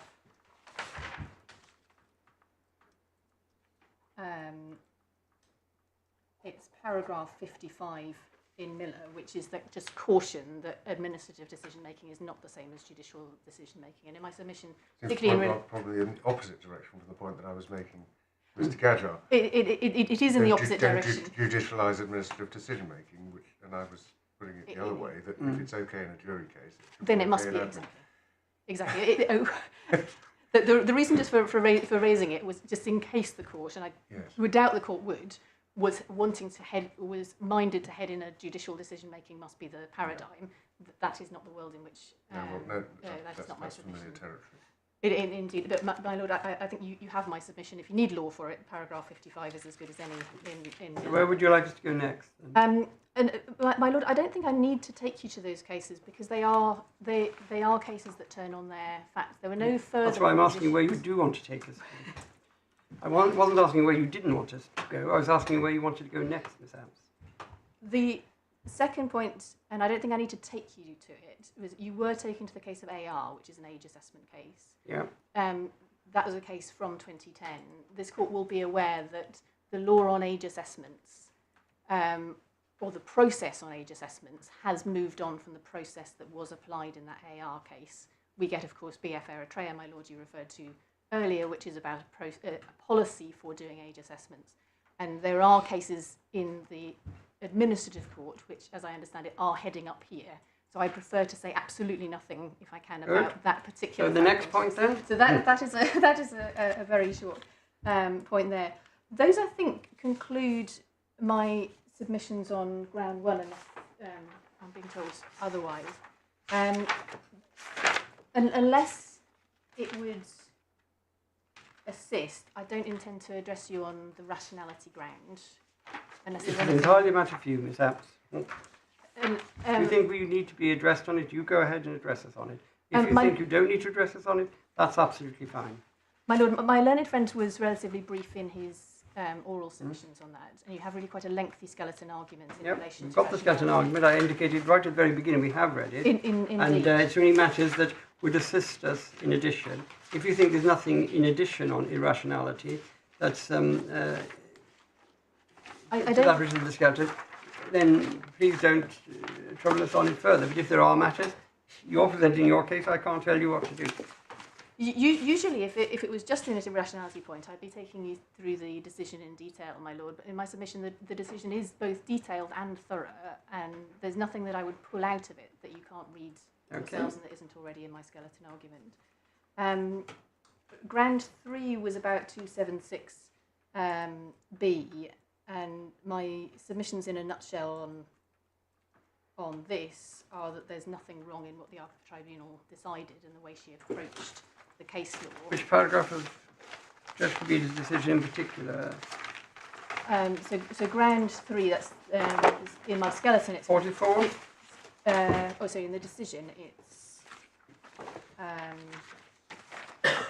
that sounds about right. Where it begins, I turn next to the third ground. In my submission, that the judge is right to cite the case of Mansour. So Mansour says that the standard is, in order to succeed, you have to get over the hurdle of irrationality. So it has to be irrational, notwithstanding the decision on 3225, to refuse under 276B. What about the allegation made this afternoon that you failed to have regard to it? You refer to the children and so on, but you haven't had regard to the fact that ultimately the likely outcome will be that he will stay. And if he's going to stay, and given that certainty, particularly from the children's point of view, would be better than non-certainty, that you had to address whether or not it was likely that he would be able to stay. And my submission, the simple answer to that is that it's not it was rational, and that SIDS record you were taken to, that's from the 2019 decision, which is the decision giving discretionary leave, that lawfully considered the interests of the children. Yeah. At the time of the decision that's challenged in this judicial review, that decision still had, there was leave still left to run. So the consequence of refusing ILR wasn't, as it was in the Balagajari case, that the person had no leave. Yeah, I know that, but the point... But there's a different point. The point you're being asked to deal with is a different point, which is even if he's got limited leave, was the Secretary of State obliged to take into account when deciding not to give him ILR this point about removability? Was she obliged to consider whether or not he was ever going to be removed in reality? The likelihood is, Mr. Gardner says he's not going to be removed. The likelihood is the children will be here because they're quite young. He'll stay with the children. And the likelihood is that he's going to be here forever. So giving him 18 months is said to be not looking at the whole set of considerations. And this is a different box. It's not rationality. Failure to have regard to a relevant consideration. Did she have regard to the question as to whether or not in practice he was going to be... an anterior question. Was she required to have regard to whether or not he'd ever be removed in real life? So my submission on question number 1 is no, she wasn't obliged to have regard, and Goranowski doesn't say that a decision maker is obliged. Right. Even in the highly different context of that case that was to do with a restrictive leave policy. If it was to be the case that the Secretary of State had to look ahead as to predict what her decisions would be in the future, immigration law would look very different than it currently does. And what about the fact that Mr. Gadget seems to show us paragraphs of the Russian person's case, which appear to say that you did have to regard to it? You say blithely not required to regard. Are you inviting us to say it's wrong, or is it distinguishable, or...? Can I take it in stages? Does the law say you have to have regard? No. What do you mean by the law? So you mean the statute or the rules or common law? Does any of that require the Secretary of State as a relevant consideration to take? Is it a mandatory relevant consideration? It's not. And it's not a relevant mandatory consideration because Gordievsky is wrong, or it doesn't apply to this, or what? Because Gordievsky doesn't apply to these cases. Gordievsky is... Sorry, the decision by Upper Tribunal Judge Blondell deals with an entirely different situation where... It's legal irremovability of that individual, is it? There is a legal ground of irremovability, and the passage relied on by my learned friend, I think it was 73, doesn't go as far as to say this is always this is a mandatory relevant consideration.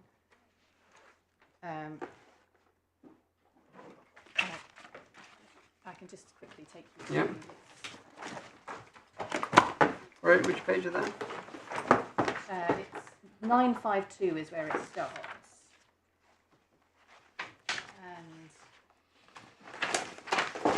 And paragraph that you say makes So that clear? 975. There's the question that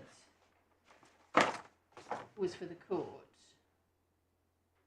So it was 75, and then it was 79 that was relied on by Mr. Gadget.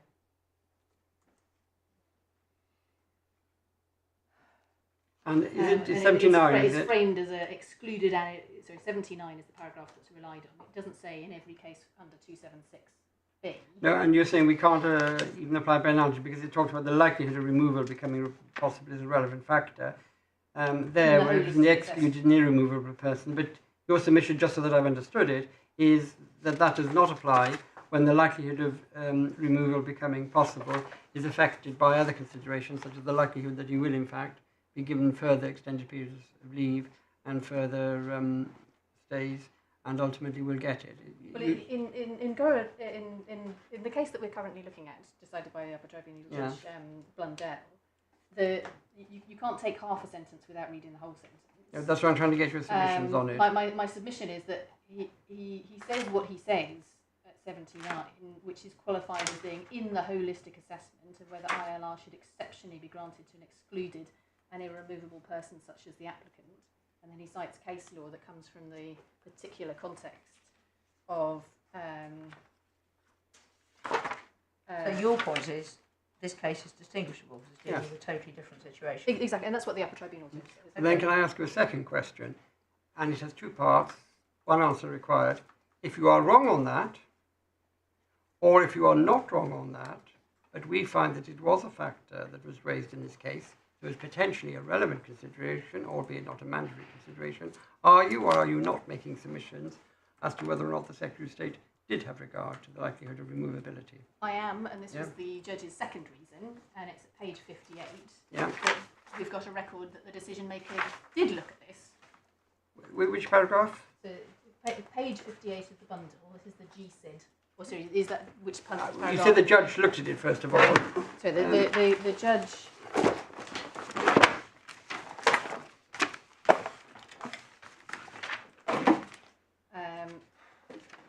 Refers to the GSID at paragraph 52.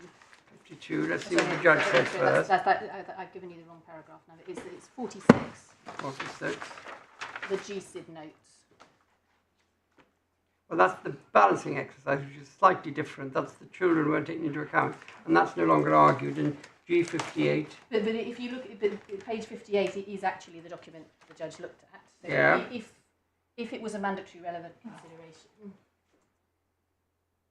we have consideration of the others, the routes that the family members are on. So if it's mandatory, they did it. I think we're again at a different wavelength, I regret to say. I'm not asking about the children and whether they should get 13 months. I'm asking about a quite different legal set of affairs. I'm asking about he's not likely ever to be in a situation where he's removed and not given some form of additional leave because of the children.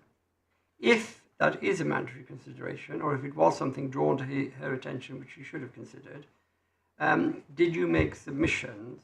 Sorry, are you making submissions on whether or not the issue of the fact that he would be likely to be here for a very long time anyway means that it's pointless to give just limited leave and he should get indefinite leave?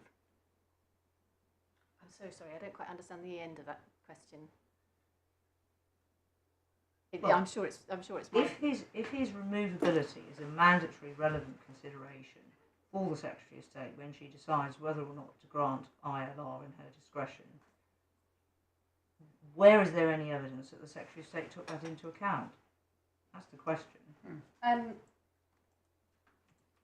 The consideration of the position of the family. That deals with a shorter period of time. This is a different question because they will have lots and lots of shorter periods of time and will not be removed. Should we not bite the bullet now and grant indefinite leave to remain rather than limited leave to remain? That's the question. Has she considered that?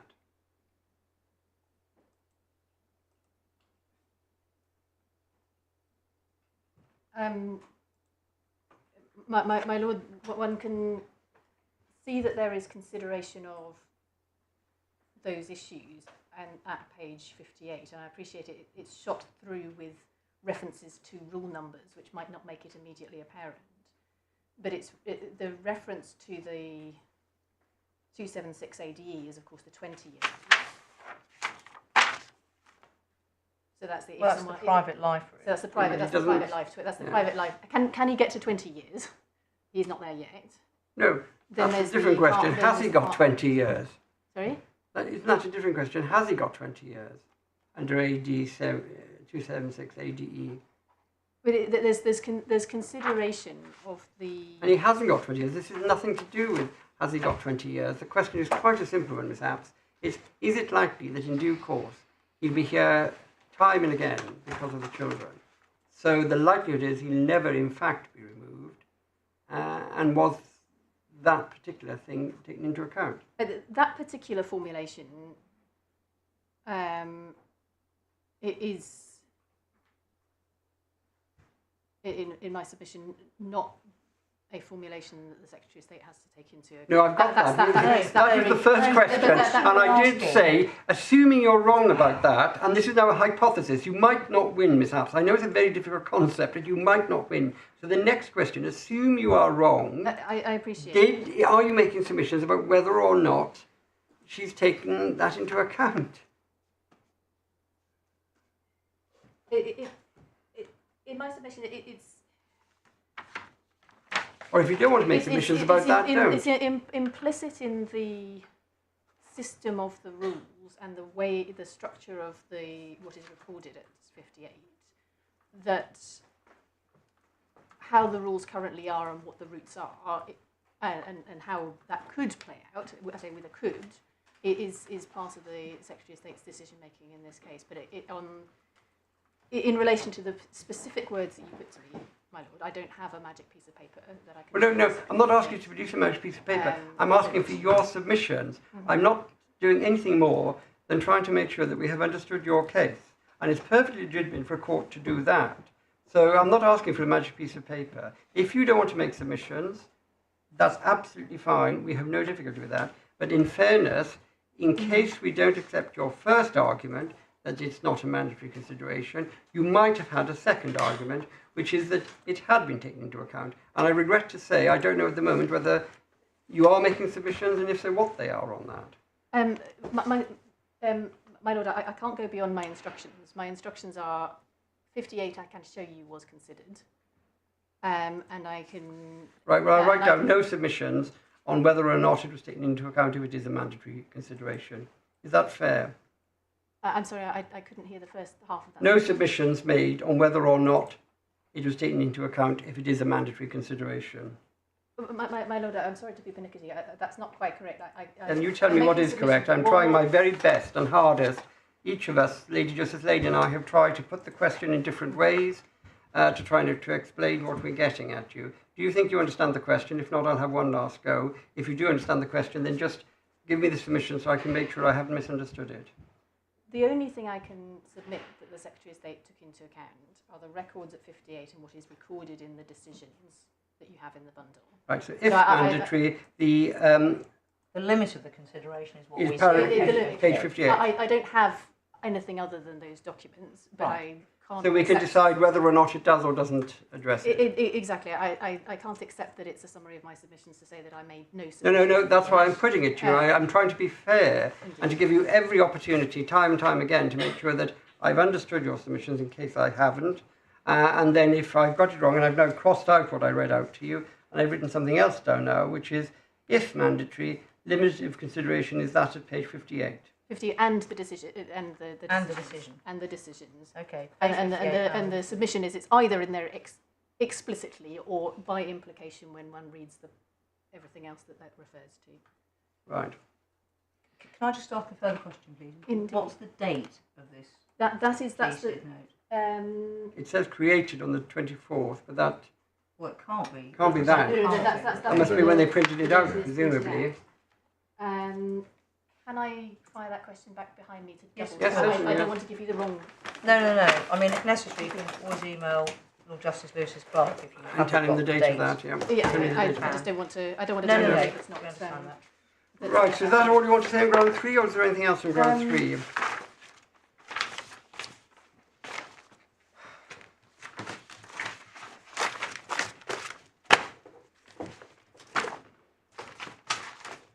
You might have the point already for my skeleton, but there is helpful discussion in that Mujahid case, the one that I handed up separately, to what's said at the back end of the judgment in Balagajari in relation to the consideration of the children and how that all shakes out in the Article 8 context and how exceptional it will be for somebody who does fall for refusal under 3225. But we're not. That's not an issue. It's not an issue in this case. He's accepted that it was considered. The children were considered. He was given exceptional leave on the basis of the children. Indeed, and that's why that broader question can't arise. I think you have the point already. I didn't want to take you to it if I didn't need to.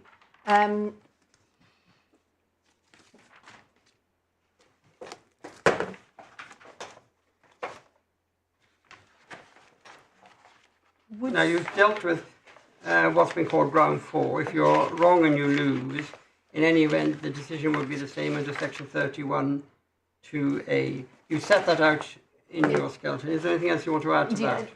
I think you've got my point that the judge has made the hurdle higher for me to jump. Let's have a look You've at the got my judgment response again. notice that the test is what the test is. And in my submission, because of the facts of this case, which the tribunal has in relation to the invoices and the recirculation of money, Just pinpoint for me the paragraph of the judgment where she's got it wrong. It's 49, isn't it? That sounds right. I'll just put my... Yes, it is 49. And where has she gone wrong in her? Because it's a matter of The discretion. outcome would be no different. Well, I think the test in 31. It's a highly likely, not two- substantially. 2A is. I can see that the answer has not been made. Slightly The question which different. is now expressed is So in other words, she's put the test too high. So the old case law she's done the test in the old case law. simplex rather than. So she's done simplex. I only have to do 31(2)(a). And say if you got whatever. 32(1)(a), So that's the highly likely, not substantially different. yeah, but assuming it's that, how do we know? Because say you lose on ground 1 and he should have had the opportunity to answer, he might have convinced you that cash was perfectly normal in that industry.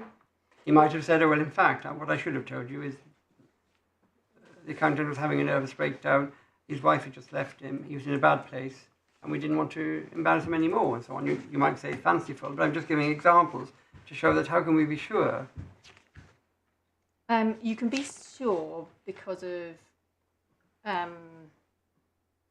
that's not the only reason that's relied on, and there's just two sort of killer materiality points. One is it's the wrong accountant who apologises, so it's not the accountant who says he's got £42,000 of earnings.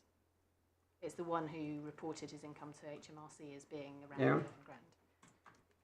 And the other factor? And the other factor, if you you'll have seen that the decision goes through forensically. If I just pick one of those, and that's the Farah Consulting one, if it's helpful, I can take you through both the recirculation that wasn't... No, you take us to the decision edge and you show why, no matter what is in there, if it wasn't procedurally fair, there's only one decision, well, it's highly unlikely that the outcome would have been substantially different. And you want us to go to the Farah one, do you, in the decision letter? So if I just show you 276 is where this comes in the decision. Yeah.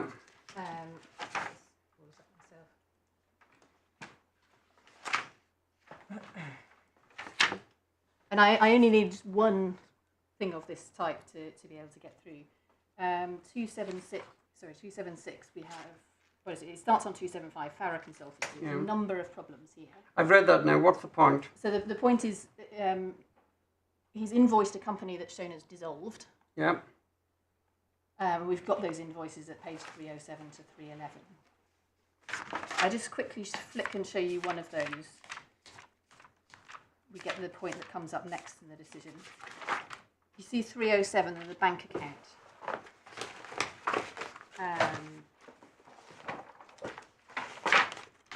Oh no, sorry, you can't get the bank account for the invoice. Those are the invoices.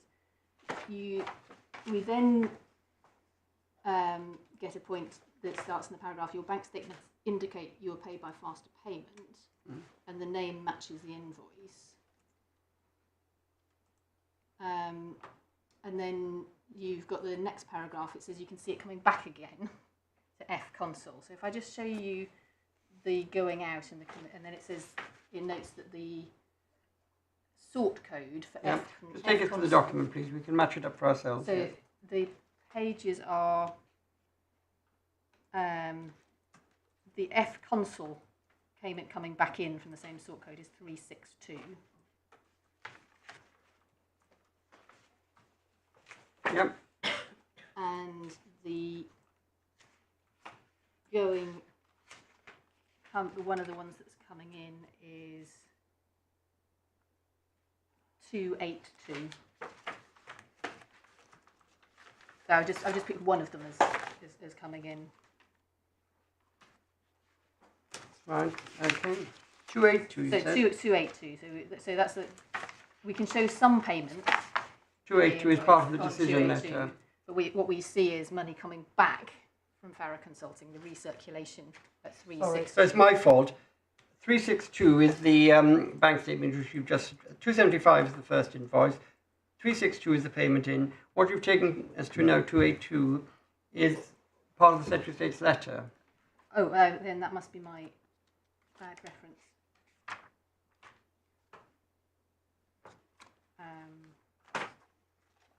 So on 362, we see a payment out to F console by faster payment on the 29th of February 2016. And you're saying it comes back in, and you're trying to give us a reference for the bank statement where it comes back in. Yeah, I took this.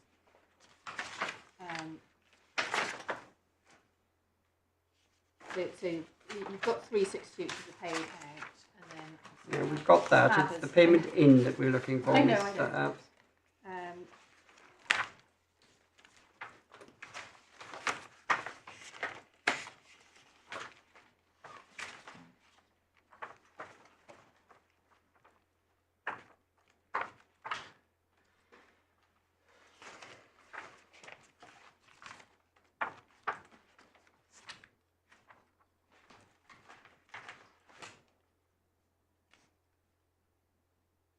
Well, I don't really think we can spend 5 minutes going through the invoices, can we? That's your submission, and we either decide you produced the material to show it, or we decide you haven't produced the material to show it, unless you want to show us it now. I think there has to be a limit, Miss Apps. Yeah, I'm so sorry. I had a tab on the right page, and I thought I had it noted down, but I'm so sorry. Well, I don't really think we can give you time to go through the bundle to find it.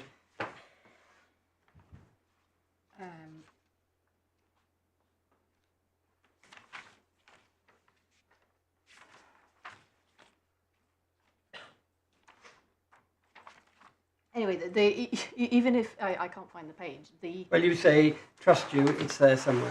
Well, the point about recirculation was that there was no irrationality challenge to the finding of recirculation at the upper tribunal. So I don't actually have to show it on the documents. If that's not challenged as happening, then that means that there isn't a genuine business that has the income that's been reported. I do hugely apologise that I couldn't make that good in terms of the page number. If when I get back to Chambers I do find the right page number. Well, no, because there's fairness to the other side too. They need to have the opportunity, and that's why we've had all day in court. So it's really, I don't think I'm minded to encourage you to start putting in further references and to have further exchanges. You've had a chance. Matter for you, if you haven't been able to identify the documents that support your submission, I regret to say that's it. Anything else, Ms. Apps, that you wish to make submissions on?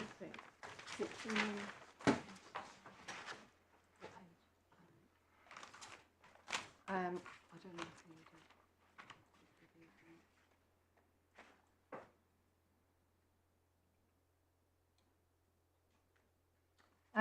My lord, I am so sorry about the page, the page numbers for showing the money coming in from Farah Consulting, but as I can't find the page. No, we've established we can't find it. So is there anything else you wish to make submissions on?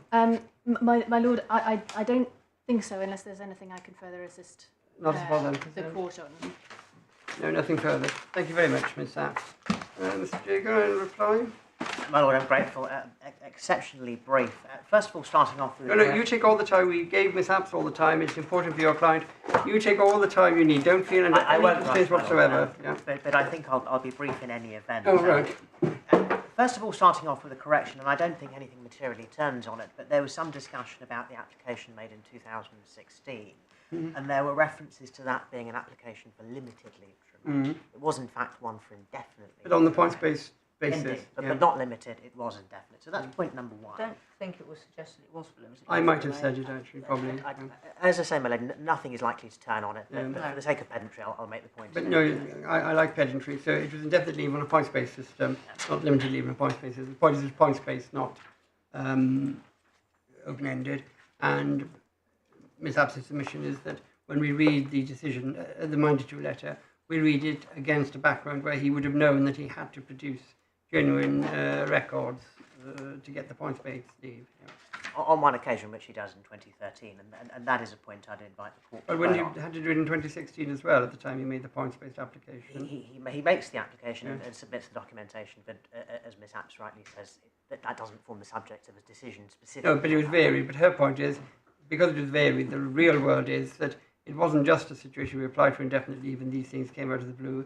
It was a situation where the process began with indefinite leave in a points-based system. So he would have known the need to put in genuine business evidence. And when he changed it, it wasn't that he could breathe a sigh of relief and think, oh, I don't need to worry about that anymore, when everything came as a shock. Her submission is it's a continuum. My Lord, and of course you've heard my point on Yeah.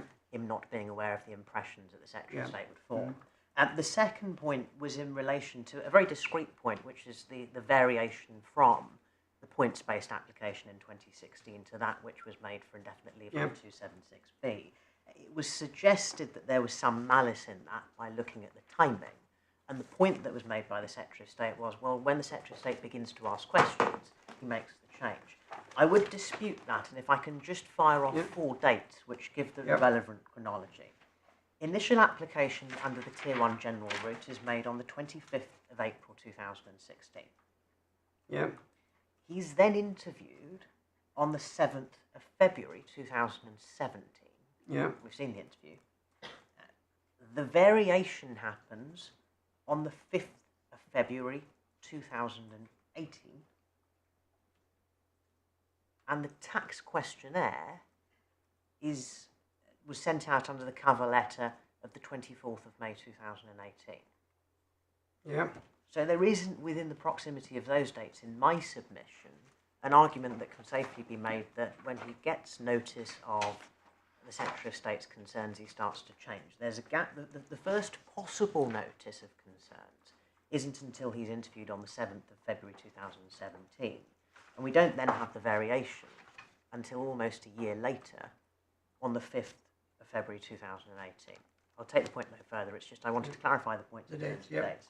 And the next point, this may well be one of my final points, was Balajagari. Now, my learned friend, during the course of her submissions, was to say that if we look at Balajagari, all that the Secretary of State needed to do was to effectively make the point of saying dishonesty is what we're concerned with, and insofar as the gist is concerned, to say that there have been inflated earnings, or alternatively, the deflation to HMRC. I would invite some caution when we look at Balajagari, and the reason for that caution is the structure and the depth of the refusal letters that the Court of Appeal was considering were very different to what you have in this case on the 17th of April 2021.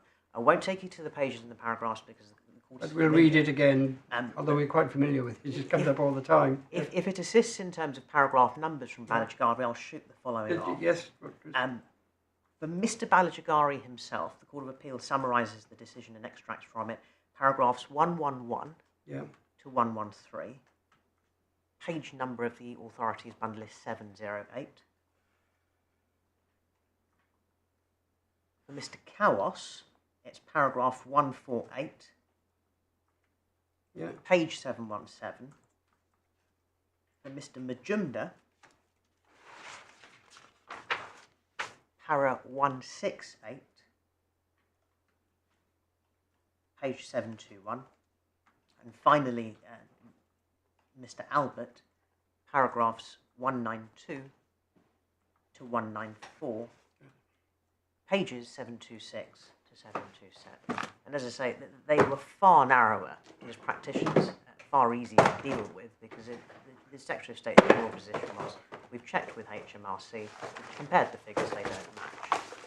There wasn't this forensic analysis that the court has seen insofar as bank statements, recirculation and the like was concerned. On the recirculation point, and this now comes on to section 31/section 16, which the materiality point, the Secretary of State says there's no challenge on irrationality grounds to the recirculation point, and that means that in any event these decisions must stand.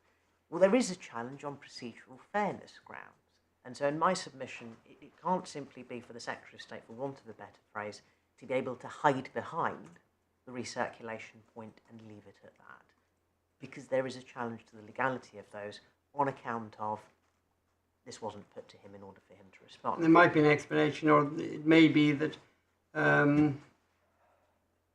it may not be as harsh consequence, because if that was the only thing, and if he said, yeah, I shouldn't have done it, but there were reasons, we just don't know, you say. There might be an explanation. There might be an that forms explanation. the procedural fairness point, my lord. I don't intend to address the court on the unconcession point. This, unless the court, of course, wishes to hear from me on that. Yeah, we've been trying to discourage that unsuccessfully on the grounds that this case is not about that. Well, that would in any event have been my submission. Alternatively, Balajagari has been correctly decided. Yeah. The Secretary of State didn't dispute the position that was put forward by Mr. Biggs, but we can certainly see from paragraph 33 onwards, the Court of Appeals treated what was said as correct.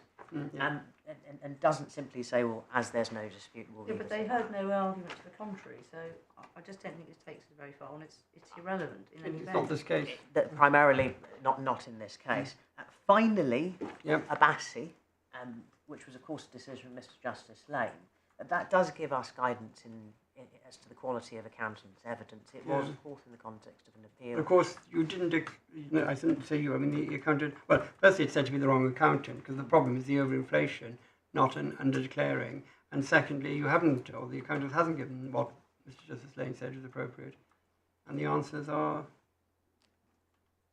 Well, in terms of the wrong accountant, we deny that throughout. We say there's been no dishonesty. So, But doesn't the new accountant have to explain how he was happy to sign off 40,000 for the visa?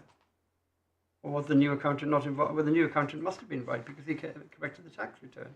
Havers, which was accountant number one, that may not be helpful, but Havers' chartered accountants were responsible on the appellant's evidence for creating and compiling the accounts that were required for the purpose of the application for leave to remain.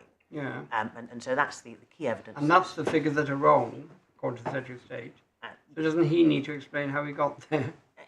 If those figures are wrong, and the appellant did not earn the 40,000 that he claims he earned, then I'm in some difficulty, because we go down to the point of, well, he wouldn't have been able to satisfy the immigration rules.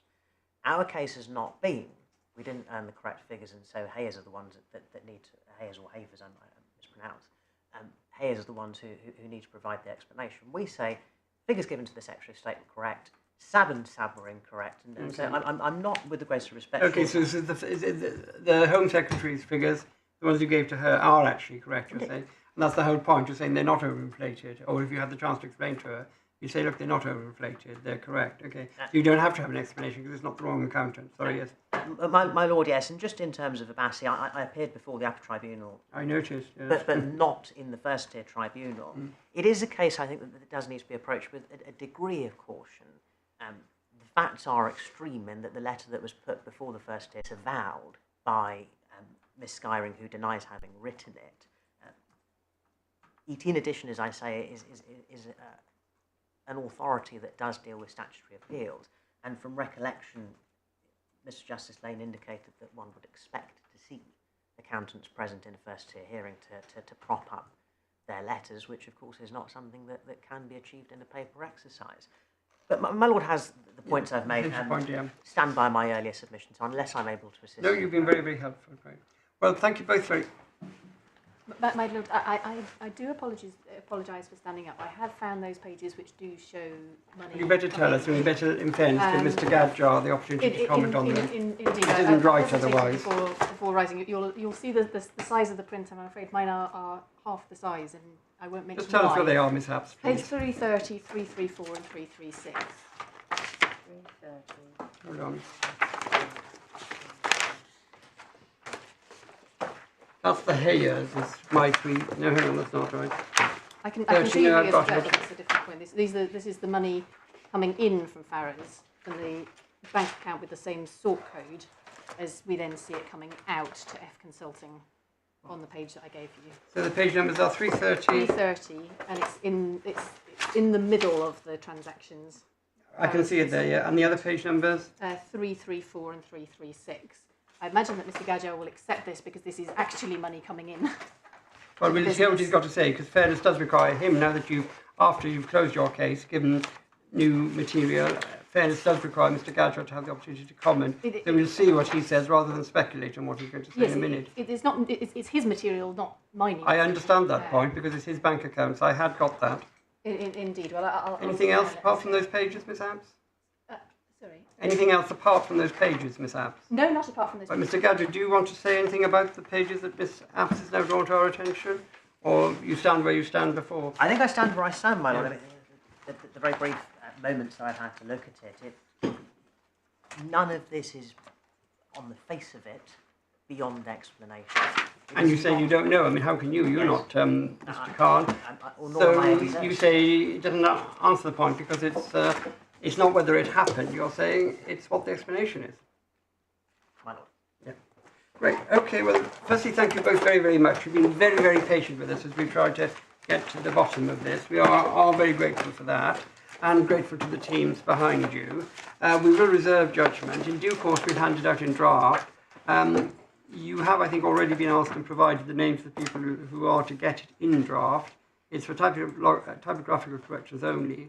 Because of recent events where embargo judgments have, by both sides, been disclosed beyond those to whom they are supposed to be disclosed, we are taking, I regret to say, a stricter view on the embargo. So you will have to make sure that you comply with the embargo or you risk contempt of court. But in due course, we'll send out the draft judgment for typographical corrections, and we'll provide a day for you to send those in together with a draft order, if you can agree it, or if not, a draft order plus written submissions, and we will deal with the consequential orders depending on the outcome of the appeal in that way. So thank you both and your teams very much for all your assistance. Thank you, madam.